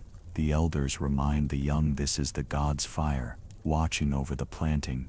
As the maize sprouts, the people feel reassured, believing that Mars blesses the cycle. And when storms come or harvests falter, they look again to the red star, asking what message it carries, what ritual might restore balance. The patience required to follow Mars was immense. Unlike Venus, with its rapid brilliance, Mars tested the endurance of observers. Years could pass before its cycle was complete, yet the Maya embraced this slowness. It mirrored their understanding of time itself, vast cyclical stretching beyond lifetimes. In the slow march of Mars, they saw the truth that renewal is never rushed, that the universe unfolds in its own steady rhythm. And so, Mars was not just a wandering star, it was a teacher, reminding the Maya that blood and maize, death and life, destruction and renewal, were bound together. Its 780-day cycle was a cosmic echo of the cycles in their own fields, their own bodies, their own communities. To watch Mars was to remember, nothing ends forever, everything returns, the maize god rises again, and life continues in the eternal dance of the stars. While Venus dazzled with brilliance and Mars glowed with red fire, another wandering star moved more slowly, more subtly, yet no less importantly, Jupiter. To the Maya, it was not simply a planet, but a divine presence, a celestial force tied to rain, fertility, and the abundance of life. Its journey across the sky, with its 399-day cycle from one opposition to the next, became a rhythm woven into the agricultural heartbeat of Maya civilization. Jupiter's light was gentler than Venus, less piercing than Mars, but steady, luminous, and reassuring. It rose in the night sky like a lantern of constancy, bright enough to be seen even through the humid haze of the jungle. To the priests who watched from temple tops, its glow carried the blessing of Chak, the rain god. Just as Jupiter's cycle returned faithfully, so too did the rains that nourished the maize. The Maya observed how Jupiter lingered in constellations longer than other wandering stars. Its slow pace made it a marker of patience, of stability, of cycles that stretched beyond a single season. Farmers, guided by priests, looked to Jupiter for signs of abundance.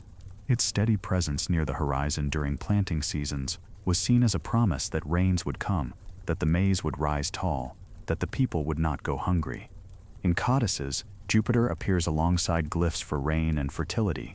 Some images show it linked to Chak, whose lightning axe splits the clouds and releases life-giving water. The priests saw no division here. Jupiter was the sky-born expression of Chak's power, his celestial footprint as he moved across the heavens. To honor Jupiter was to honor the rains, to ensure that the delicate balance between drought and abundance was maintained. Imagine a Maya village in the weeks before the rainy season. The air is thick, the ground parched, the people waiting.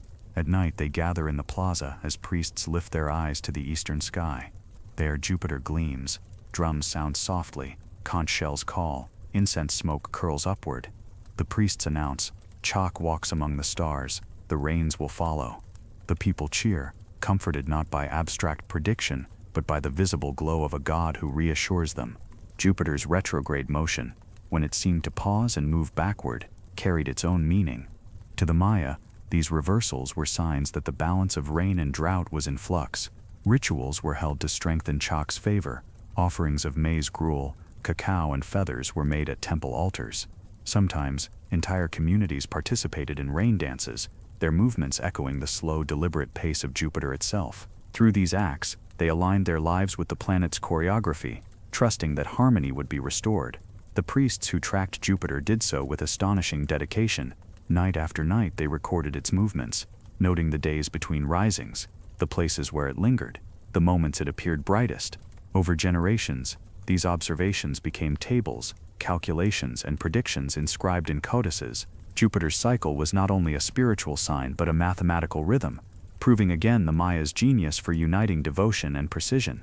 Yet for all its practical ties to rain and harvest, Jupiter was also seen as a mediator, a planet that moved slowly enough to connect the faster rhythms of Venus and Mars with the more distant wanderings of Saturn.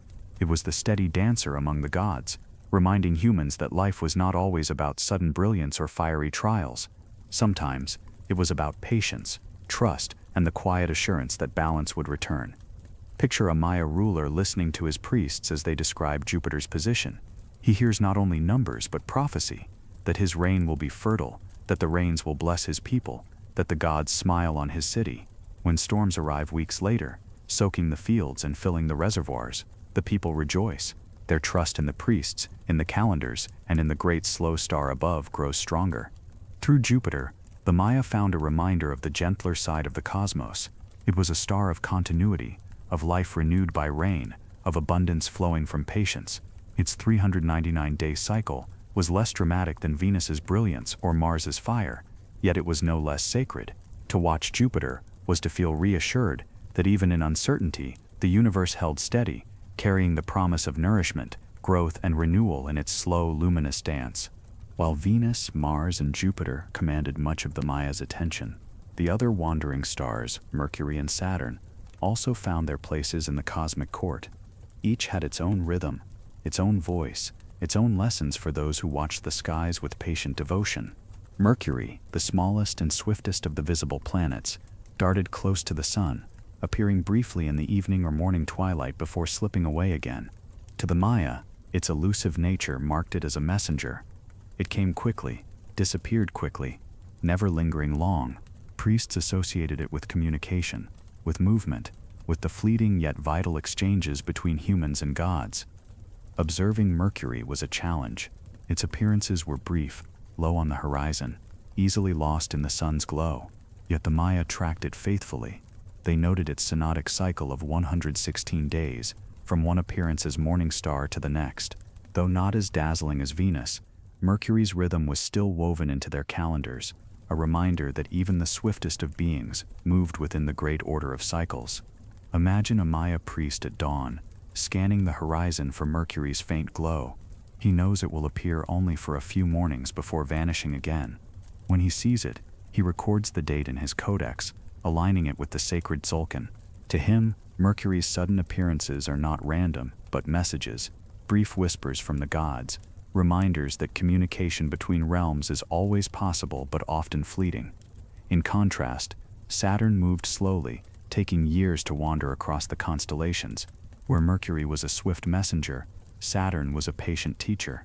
Its faint golden glow lingered on the horizon night after night, moving so slowly that only the most attentive observers could mark its progress. For the Maya, Saturn represented wisdom, endurance, and the long cycles that stretched beyond human lifetimes. Saturn's slow pace was tied to concepts of teaching and reflection. Priests believed it carried lessons about stability, about foundations that lasted for generations. In ceremonies, Saturn was sometimes invoked during rituals marking dynastic successions, reminding rulers that their reigns were not only for themselves but part of a continuum of time that would extend long after. In their codices, Saturn appears less frequently than Venus or Jupiter, but its presence is there, glyphs marking its position, notes on its slow journey. To the Maya, even the faintest star had meaning, and the slowest of them all carried perhaps the deepest wisdom. Together, Mercury and Saturn illustrated the spectrum of time. Mercury spoke of the quick and the urgent, moments that passed like a flash but carried weight. Saturn reminded them of patience, of cycles that spanned centuries. By holding both in their calendars, the Maya embraced a universe that was both fleeting and eternal, both urgent and slow. Picture a Maya city on a clear night. Above the jungle canopy, the sky shimmers with countless stars. To the west, Mercury flickers briefly before vanishing into twilight. To the east, Saturn glows faintly, barely moving from one night to the next. Priests stand on temple steps, noting both in their codices. They whisper to their people. One carries the quick words of the gods, the other carries their long wisdom. Both are true, both are needed. For the Maya, there was no hierarchy that placed one planet above the other. Each had its role in the cosmic court. Venus might be the general, Mars the fiery trial, Jupiter the bringer of rains, but Mercury's fleeting messages and Saturn's slow teachings were just as essential.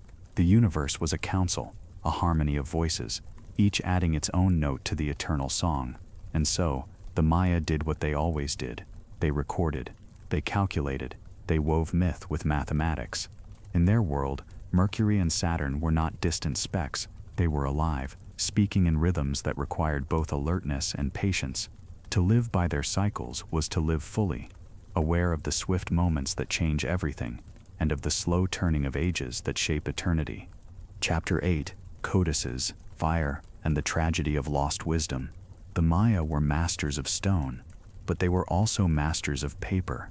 On the inner bark of certain trees, carefully prepared and smoothed, they painted their calendars, their tables of eclipses and Venus cycles, their myths and rituals. These codices were folded like accordions, page after page painted with glyphs in black and red, their surfaces alive with numbers, deities, and celestial symbols. Fragile, portable, and precious, they were libraries of knowledge that could be carried in the hands of a single priest. Most of these books are gone, consumed by fire during the arrival of Europeans in the 16th century. The Spanish friars, seeing only superstition, burned thousands of them in great pyres, but a few miraculously survived, fragments of genius whispering across centuries. Today, we know them as the Dresden Codex, the Madrid Codex, and the Paris Codex. Each is a window into the Maya mind, into their devotion to cycles, numbers, and gods. The Dresden Codex, perhaps the most famous, rests now in a library far from its birthplace. Its pages are delicate, painted with careful glyphs and images. Within them lie the Venus tables, eclipse tables, and calculations so precise that modern astronomers marvel at their accuracy. It is not simply a book but a cosmic clock, its numbers ticking forward across centuries, its pages alive with serpents, deities, and celestial fire. To hold it, even in fragments, is to feel the weight of a civilization that saw the universe not as chaos but as order, measurable and meaningful. The Madrid Codex is longer, filled with rituals tied to agriculture, hunting, and divination. Its pages show gods of rain and maize, of weaving and fertility. It is a manual for daily life, but one written with cosmic perspective. A farmer consulting it would not see planting as mere labor. He would see it as part of the universe's rhythm, blessed by cycles inscribed in sacred numbers. The Paris Codex is smaller, more fragmentary, but it too speaks of astronomy and prophecy. Its pages contain zodiac-like sequences, with deities linked to constellations and time periods. Though damaged, it offers glimpses of how the Maya integrated the night sky into both ritual and governance, weaving politics and prophecy into the same cloth. To imagine these codexes in use is to picture a priest seated in a temple chamber, a torch flickering beside him. He opens the folded bark paper book, its whitewashed pages glowing in the light. His fingers trace the glyphs, his lips move silently as he calculates.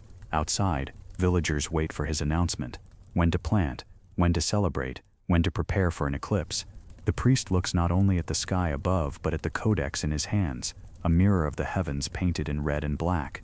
His word carries weight, for it is backed by the pages that have recorded centuries of observation. Each codex is a survivor, but each also reminds us of what was lost.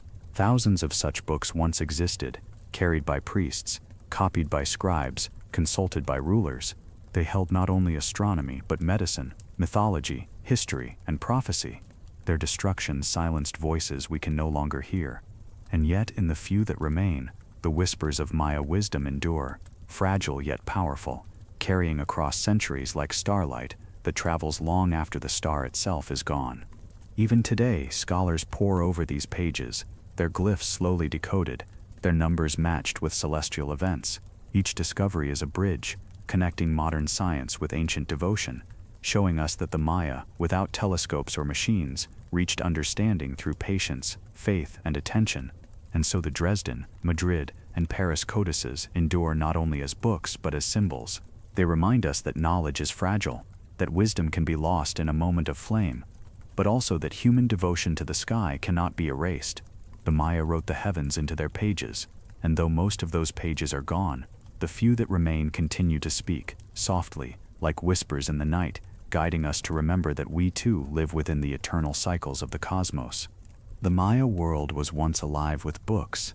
In every great city, scribes painted codices with black and red ink, filling their folded pages with numbers, glyphs, and gods. Priests consulted them in temple chambers, rulers displayed them in ceremonies, students copied them line by line as part of their training. They contained eclipse tables, Venus cycles, records of dynasties, prayers for rain, recipes for medicine, myths of creation, and prophecies of renewal. To the Maya, they were not simply books. They were living voices of the cosmos, but most of those voices were silenced in flame. When Spanish friars arrived in the 16th century, they saw the codices not as treasures but as threats. To them, the painted glyphs were signs of idolatry, superstition, or even devilry. In their zeal to erase old ways, they gathered the books and fed them to fires. Great pyres were built in plazas. Thousands of codices, the work of centuries, the memory of generations, were reduced to ash in hours. The crackling of fire became the sound of silence, as knowledge painstakingly gathered through countless nights of observation was lost forever. One friar, Diego de Landa, left behind a chilling description. In 1562, at Mani in the Yucatan, he ordered a great burning of Maya texts. He wrote of it without hesitation, "We found a large number of books in these characters, and as they contained nothing in which there was not superstition and lies of the devil, we burned them all," which they regretted to an amazing degree. His words, flat and certain, stand in stark contrast to the grief of those who watched their heritage vanish in flames. Imagine that day.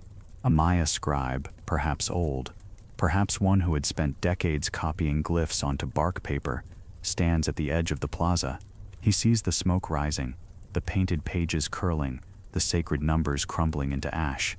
He remembers nights spent under stars, recording the positions of Venus, marking the dates of eclipses, calculating with care. He remembers teaching younger scribes to do the same, telling them these books were the voice of the gods. And now, in a single day, the work of generations is gone. His grief is quiet but immeasurable, a silence that echoes through centuries. The destruction was not only of astronomy, but of identity. The codices carried history, genealogy, law, medicine, stories of ancestors. To burn them was to cut a people from their memory. It was a wound deeper than conquest, for it reached into the mind and spirit. And yet, even as the flames consumed the bark paper books, not all was lost. Some knowledge remained in stone inscriptions carved on temples and stelae, resistant to fire. Some lived in oral tradition, whispered in stories passed from elder to child, hidden in lullabies and chants. And a few codices, by miracle or secrecy, survived to reach us. Still, the loss haunts. Scholars estimate that thousands of codices once existed. Today, only 4 remain that can be firmly attributed to the Maya: the Dresden, Madrid, Paris, and Grolier codices. 4 survivors out of thousands. Each page of them is precious, not only for what it shows but for what it represents, a fragment of a library that once held a civilization's deepest wisdom. For those who study the Maya today, the burning of the books is both tragedy and paradox. It robbed us of knowledge beyond measure, yet it also makes what remains more powerful. The surviving codices are read with reverence, as if every brushstroke were the whisper of a voice nearly extinguished. Each number, each glyph, is not only information but resilience, proof that even in the face of destruction, something endures. And so, when we turn the fragile pages of the Dresden Codex, or gaze at the faded glyphs of the Madrid and Paris codices, we hear echoes of what was lost. The fire silenced thousands of voices, but not all. The stars the Maya watched still move above us. The cycles they recorded still unfold, and their whispers, carried in stone, in memory, and in the few surviving books, still reach across centuries to remind us that knowledge, like the heavens, can never be entirely destroyed. Though fire consumed most of the Maya's painted books, the fragments that remain shine with a brilliance that continues to astonish. They are incomplete, damaged, and fragile, yet within them lies evidence of a mind that blended mathematics, myth, and observation into something unique, a kind of mathematical poetry. The Dresden Codex, with its eclipse and Venus tables, shows this clearly.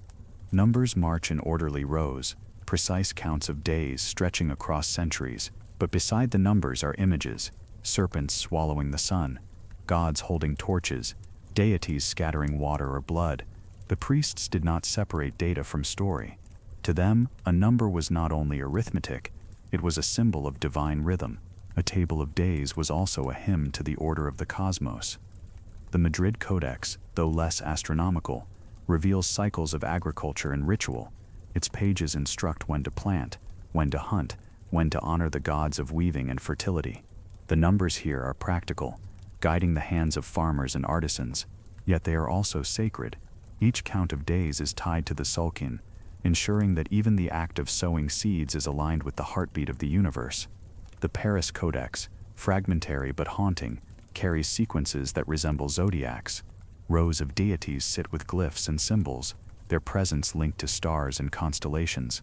Though damaged, these pages hint at a system of celestial mapping that may have rivaled those of other ancient civilizations. In its worn glyphs, one senses a conversation between gods and stars, a record of constellations that shaped not only agriculture, but prophecy and kingship. Taken together, these surviving codices suggest the vastness of what was lost. If 3 or 4 surviving books can show such breadth, eclipses, Venus cycles, rituals, constellations, agriculture, prophecy, what wonders might have filled the thousands of others that perished? Perhaps entire libraries of lunar calculations, detailed maps of the Milky Way, or cycles of planets we can only guess at. The loss is immeasurable, but the fragments remind us of the genius behind them. Imagine a priest seated in a temple chamber, a codex open before him. By torchlight, he traces numbers with his finger. 504 days, the cycle of Venus. He whispers the count, then looks upward to confirm what he already knows. The planet will appear at dawn within days.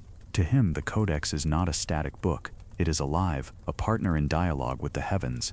When the prediction comes true, when Venus blazes above the horizon, the priest feels not surprise but harmony. The codex has spoken, and the cosmos has answered. This fusion of mathematics and myth is what makes Maya astronomy so remarkable. Where modern science often separates numbers from meaning, the Maya wove them together. To count days was to tell stories. To record eclipses was to inscribe myths of serpents and gods. Knowledge was never sterile. It was vibrant, embodied, alive with spirit. Even in fragments we see their artistry. The glyphs are carefully drawn, each one a blend of form and symbol. A single number might appear as dots and bars, but also within the headdress of a god, or the markings of a serpent. The pages are not only calculations but works of art, designed to be read, seen, and felt. They are visual poetry, where numbers and images entwine like vines across stone. Modern scholars, using computers and telescopes, confirm the accuracy of these records. Eclipses predicted in the Dresden Codex match actual celestial events across centuries. Venus tables align with the planet's movements to within a handful of days. Such precision, achieved with nothing but naked eyes and disciplined memory, speaks of patience and dedication beyond measure. It also speaks of reverence, a civilization so committed to the sky that it built its very life upon it. And so, even in their incomplete state, the codices tell us enough. They reveal a people who saw the cosmos not as cold machinery, but as living poetry. They counted with reverence, recorded with beauty, and lived in harmony with the rhythms they discovered. The fragments that remain are not just relics, they are reminders that knowledge is fragile, but also resilient, that even a single page can carry the voice of a civilization, that mathematics can be a form of worship, and that science can be sung as prayer. Chapter 9. Cycles within cycles. The long count's infinite song. The Maya did not confine their calendars to the cycles of harvests, or even the rhythms of Venus. They reached deeper, stretching their reckoning across centuries and millennia, far beyond the span of human memory. Through their long count calendar, they anchored themselves not only in the present, but in the vast arc of creation. At its heart lies a date of extraordinary significance, August 11th, 3114 BCE in our modern reckoning, the day they believed the present world cycle began. To the Maya, this was the dawn of the current creation, the moment when God set the cosmos in order. It was not merely myth, but mathematics, written in precise counts of days. They calculated backwards from their own time, using the long count system of Kenan's days, Uinal's 20-day months, tons, 360-day years, Katatons, 20-year cycles, and Bakan's 400-year cycles. With these units, they built a numerical ladder that climbed back more than 5,000 years to that sacred beginning. Imagine a Maya priest scribe in the 9th century CE, seated in a temple chamber, a codex open before him. He dips his brush into black pigment and writes 13.0.0.0.0. To him, this is not just a string of numbers, it is the signature of creation, the count of days since the gods breathed order into chaos. It is the point where myth meets arithmetic, where the story of the hero twins and the cycles of maize are rooted in a precise calculable moment. The choice of August 11th, 3114 BCE is remarkable. On that date, astronomical events aligned with meaning. The sun stood in the constellation we call Gemini, near the Milky Way's dark rift, an area the Maya associated with the world tree, the Seba, and the path to the underworld. For them, this was not coincidence. It was cosmic intention, the gods' handwriting written across the sky. By placing the birth of their world there, they united myth, star, and number in one harmonious act. Through the long count, history itself became cosmic. A ruler's accession, a temple's dedication, a war's beginning, all were dated, not only in local cycles, but in the great sweep of time since creation. To carve 916.4.10.8 into stone was to declare this moment belongs within eternity. Every act was framed within the flow of thousands of years, giving weight and meaning that stretched far beyond any single lifetime. For ordinary people, the date of creation may have felt distant, almost unimaginable, yet its presence was everywhere. In rituals, priests recited long lists of dates, counting backwards to the dawn. In myths told by elders, creation was remembered, not as vague legend, but as something mathematically precise. Even farmers in their fields knew they lived within the current cycle, one of many that had come before and would come again. Time was not linear, it was cyclical, spiraling like the staircase of El Caracol, always returning, always renewing. This vision gave comfort. If the world had been created before, it could be created again. If cycles had ended in the past, they would end and renew in the future. The date of 3114 BCE was not just the beginning, but also a promise that the cosmos was orderly, that humanity's place within it was secure, that even endings were preludes to beginnings. Picture a Maya ceremony marking a great Bakan ending.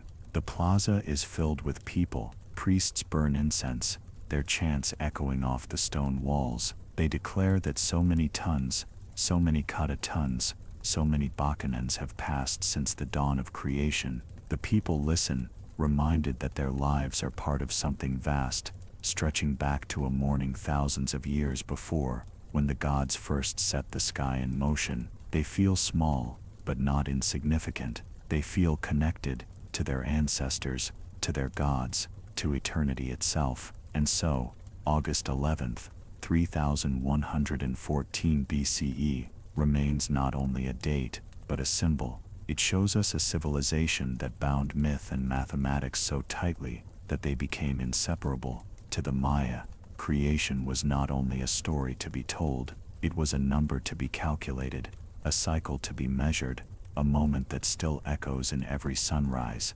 every eclipse, every turning of the stars. In modern times, few aspects of Maya timekeeping have stirred as much curiosity as the completion of a great cycle in the long count calendar on December 21st. For many, far from the jungles of Mesoamerica, this date became tangled with ideas of apocalypse. Newspapers, television shows, and even films imagined cataclysm, meteors, earthquakes, cosmic destruction. Yet to the Maya themselves, the ending of a great cycle was never about annihilation. It was about renewal, about turning a page in the endless book of time. The long count measures immense spans called baktuns, each lasting nearly 400 years. 13 baktuns make a great cycle of about 5125 years. According to Maya inscriptions, the previous cycle began on August 11th. It was a milestone, a sacred moment, when one immense turning of the wheel ended and another began. Ancient texts confirm this perspective.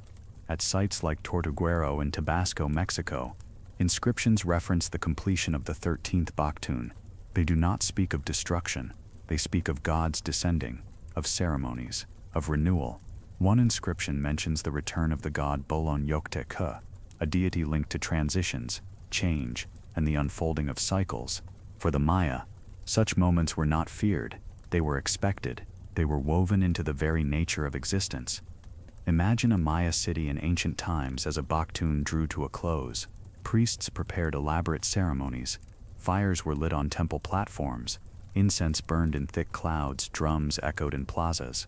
The people gathered, not in dread but in reverence. They knew that the completion of a cycle meant the beginning of another, that time was infinite, spiraling, renewing. Their ceremonies marked continuity, not collapse. The modern world, however, interpreted the date differently. The unfamiliarity of the long count, combined with fascination for ancient prophecy, gave rise to speculation. The 2012 phenomenon filled bookshelves and airwaves with predictions of global disaster, but these ideas were rooted more in modern imagination than in Maya tradition. For the Maya, the universe was too ordered, too cyclical, too harmonious to end in abrupt catastrophe. Cycles closed so that new ones could open. Endings were beginnings, as natural as sunset giving way to dawn. This perspective offers something soothing even to us today. Instead of fearing destruction, the Maya invited people to see time as a river that bends but never breaks, as a wheel that turns without stopping. The end of the 13th baktun was not a cliff, but a doorway. To step through it was to enter another phase of existence, another sweep of the cosmic spiral. Modern Maya communities echoed this interpretation in 2012. In Guatemala and Mexico, ceremonies were held at ancient sites, fires burned, prayers rose, dancers moved in circles, marking the passing of an age. Elders spoke not of apocalypse but of renewal, of humanity's chance to live more harmoniously, to reconnect with the cycles of earth and sky. Their voices reminded the world of what had been misunderstood, that Maya time is not about fear, but about balance, not about endings but about continuities. Picture a night in December 2012, not in fear but in reverence. The stars arch overhead, the Milky Way glowing like a river of light. At a temple site, descendants of the ancient Maya kneel before a fire. They whisper prayers in their own tongue, prayers carried across centuries.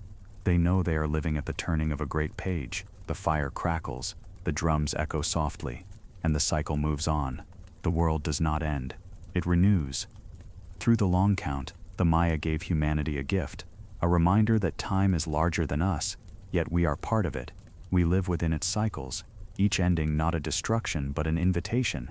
December 21st in 2012 was not the apocalypse, it was a cosmic breath, a moment of transition, a reassurance that the song of eternity continues, endlessly, beautifully.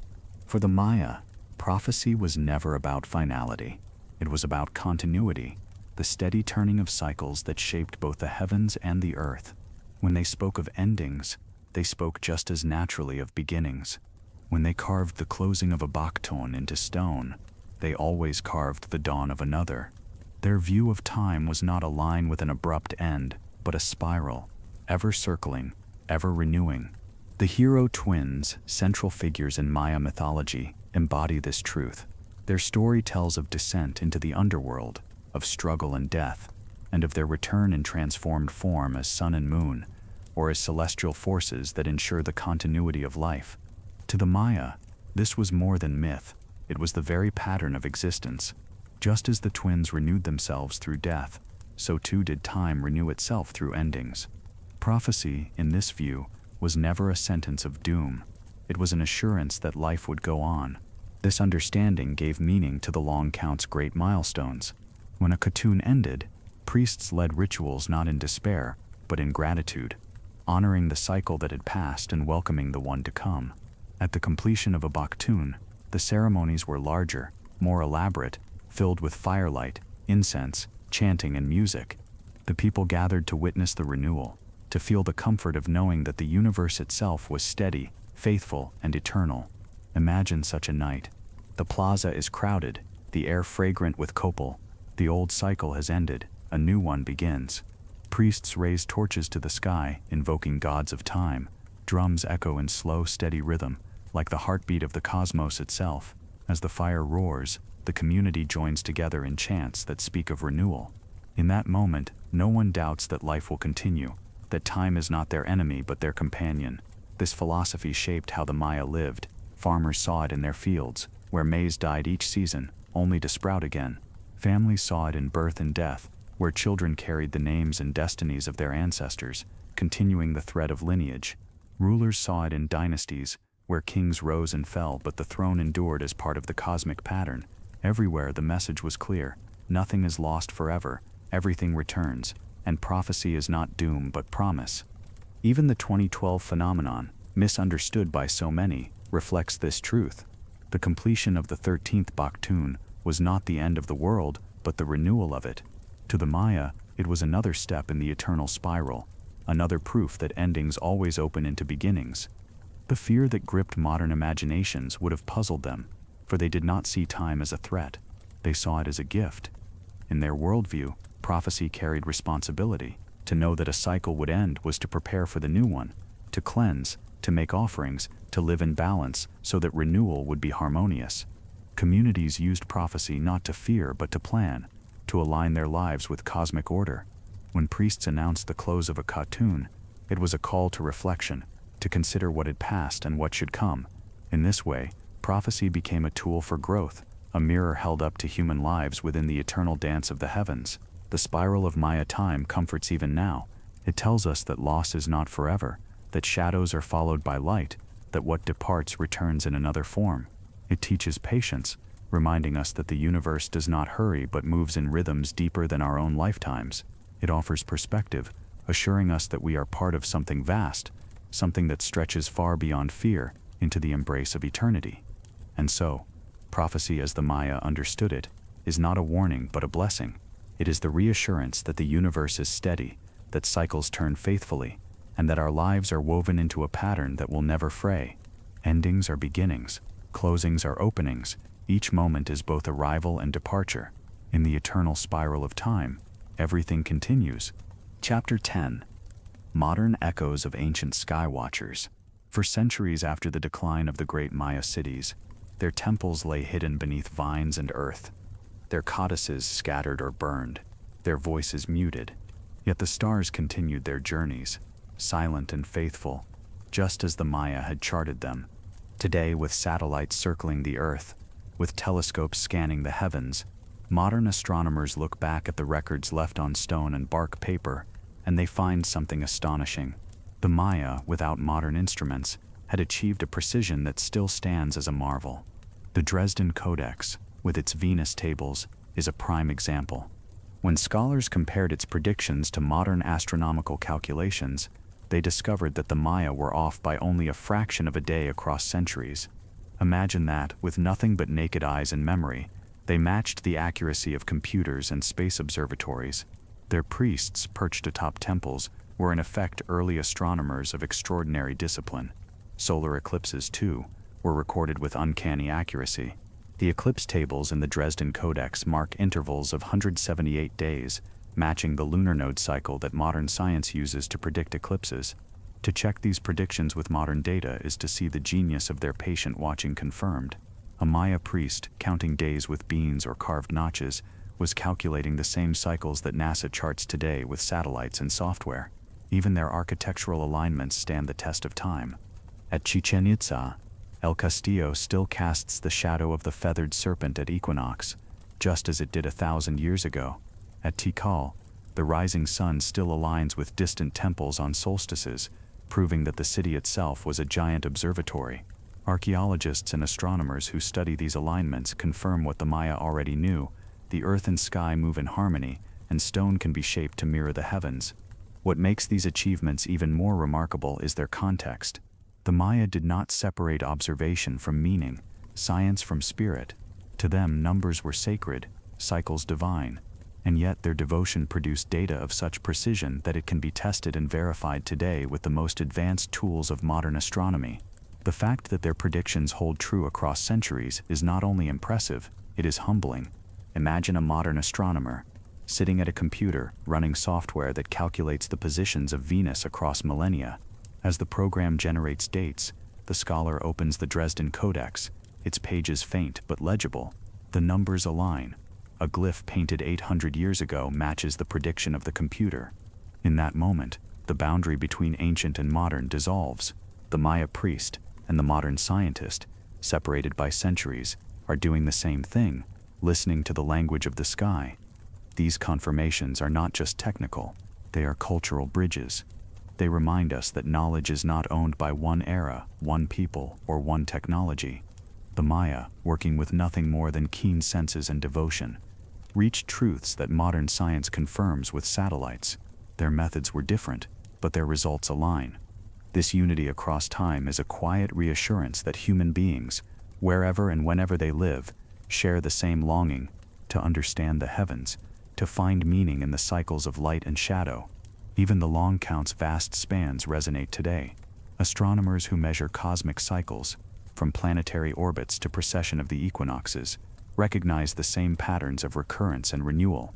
The Maya, in their own way, were mapping not only their world, but the universal laws of rhythm and return. Their dates carved in stone are not curiosities, but echoes of cosmic truth, still valid under the scrutiny of modern science. In this way, the work of contemporary astronomy does more than validate ancient knowledge, it honors it. It tells us that the Maya were not dreamers lost in superstition, but observers of extraordinary skill. It invites us to see them as colleagues across time, fellow skywatchers who, in their own language and tools, charted the same stars we see tonight. And so, the story comes full circle. The stars that guided the Maya still guide us. The numbers they inscribed still match the movements of the heavens. In stone and codex, they left us a record that modern science, with all its technology, can only confirm. Their whispers carried across centuries remind us that the sky is eternal, and that humanity, in all ages, is united in its gaze upward. Though the great cities of the classic Maya now stand as ruins wrapped in vines, the traditions of their timekeepers did not vanish. Among the Maya people who still live in Mexico, Guatemala, Belize, Honduras, and El Salvador, the role of daykeeper endures.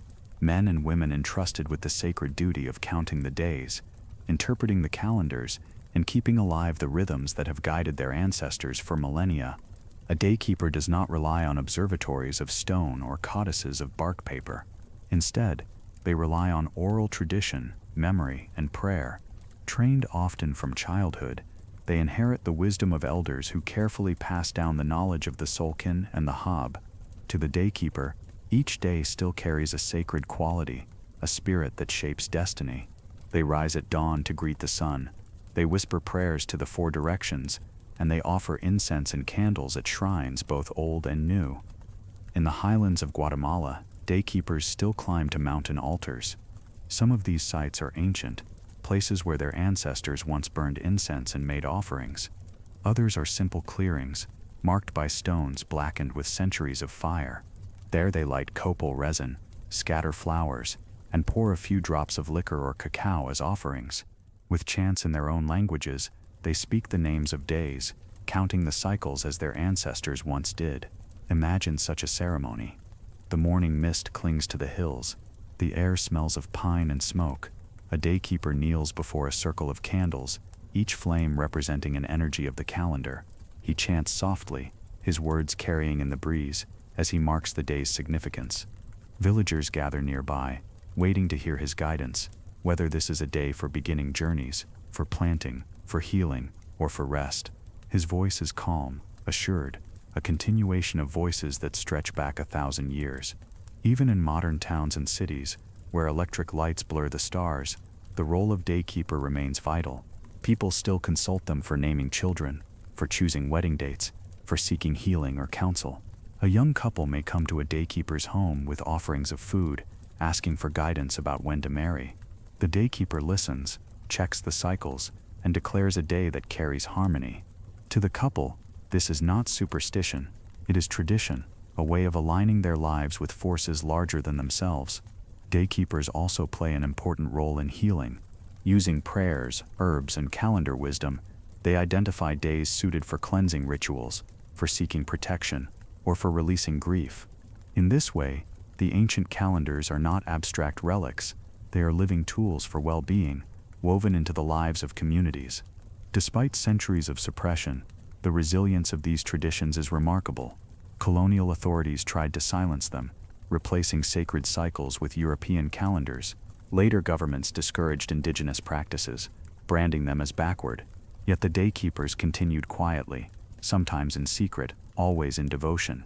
Today, they stand proudly again, openly conducting ceremonies that honor both ancestors and descendants. The presence of daykeepers is also a bridge between ancient and modern science. Anthropologists and astronomers who visit Maya communities often find that local knowledge of the sky remains sharp, even without telescopes. Farmers still read the timing of rains from the stars, still recognize the positions of constellations, still know when Venus will blaze as morning star. Their wisdom confirms that the gaze of the Maya skywatchers never ended. It continues in every generation that looks upward. Picture a night in a modern Maya village. Electric lights flicker in the streets, but above them the sky still opens in brilliance. A daykeeper stands in a small courtyard, murmuring prayers as incense drifts upward. He does not need stone observatories. He has memory, ritual, and devotion.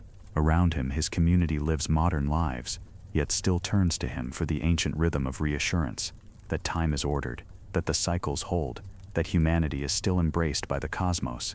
In this way, the daykeepers prove that the Maya vision of time is not confined to the past.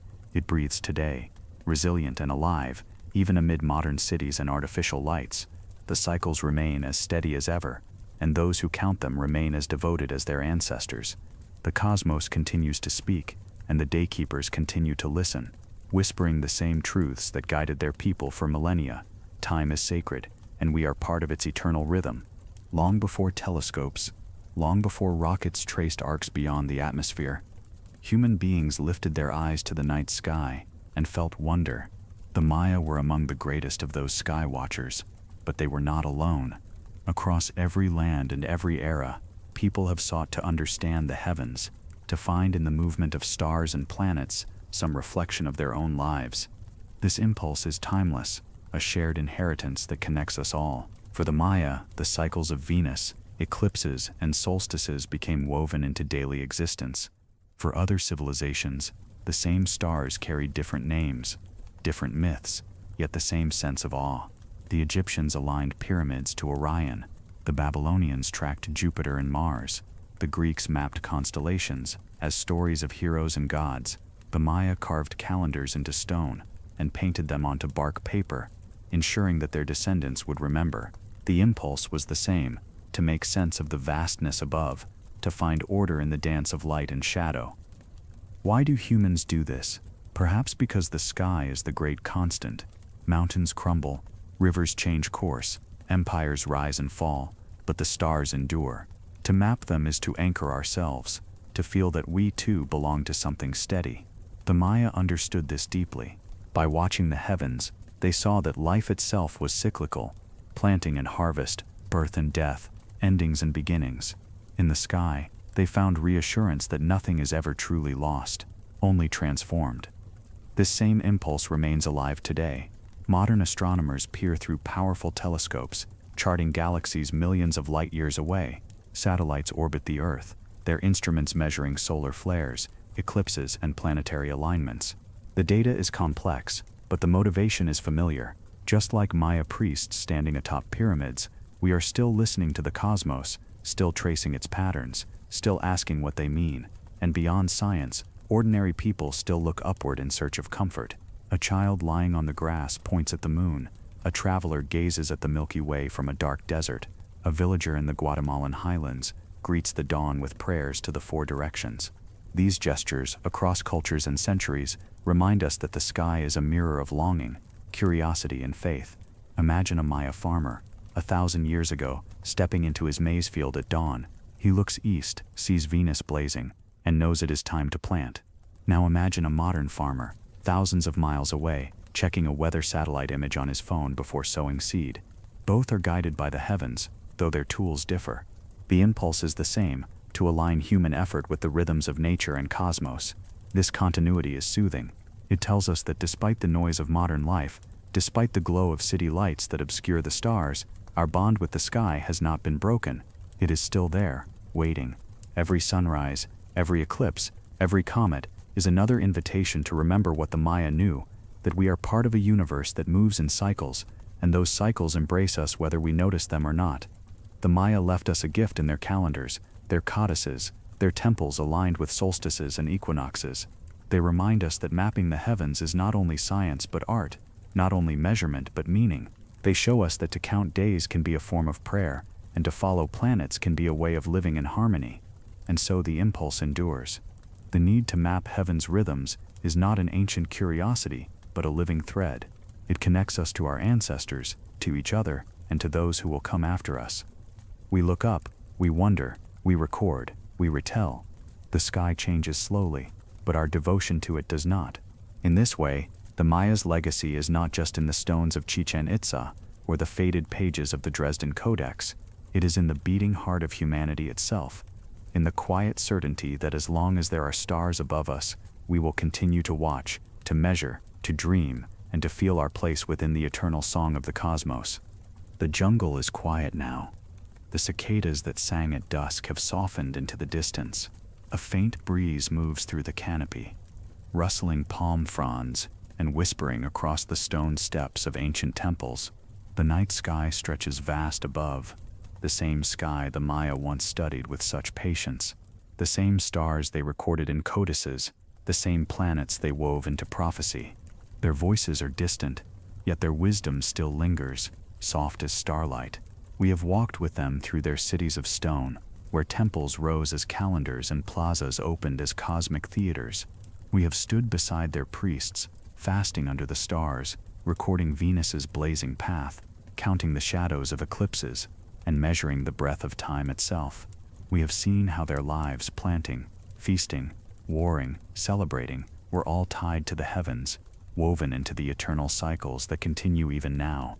And we have listened to the fragility of their legacy, the codices burned, the knowledge nearly silenced, yet against all odds, fragments remain.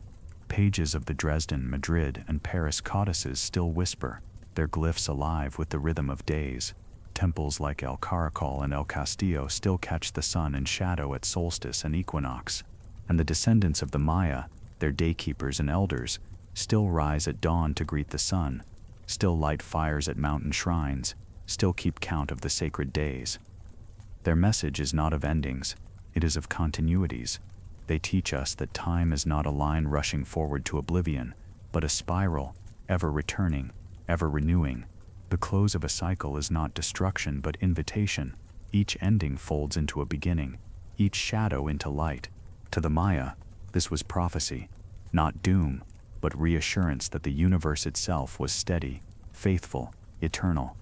Now as you rest, you too are part of this eternal rhythm. Your breath rises and falls like the tide, like the waxing and waning of the moon. Each heartbeat is a drum echoing in a plaza, steady and sure. Your thoughts, like stars, drift slowly across the night sky of your mind until they soften, blur, and fade into the vastness of sleep. Picture yourself seated at the top of a pyramid. The limestone beneath you is cool from the night air. Around you, the jungle hums quietly, its voices softened by distance. Above, the sky is brilliant. Venus gleams like a beacon. Mars glows faintly red. Jupiter holds steady. Saturn lingers with patience, and Mercury flickers low at the horizon. The moon drifts, casting silver light across the plaza below.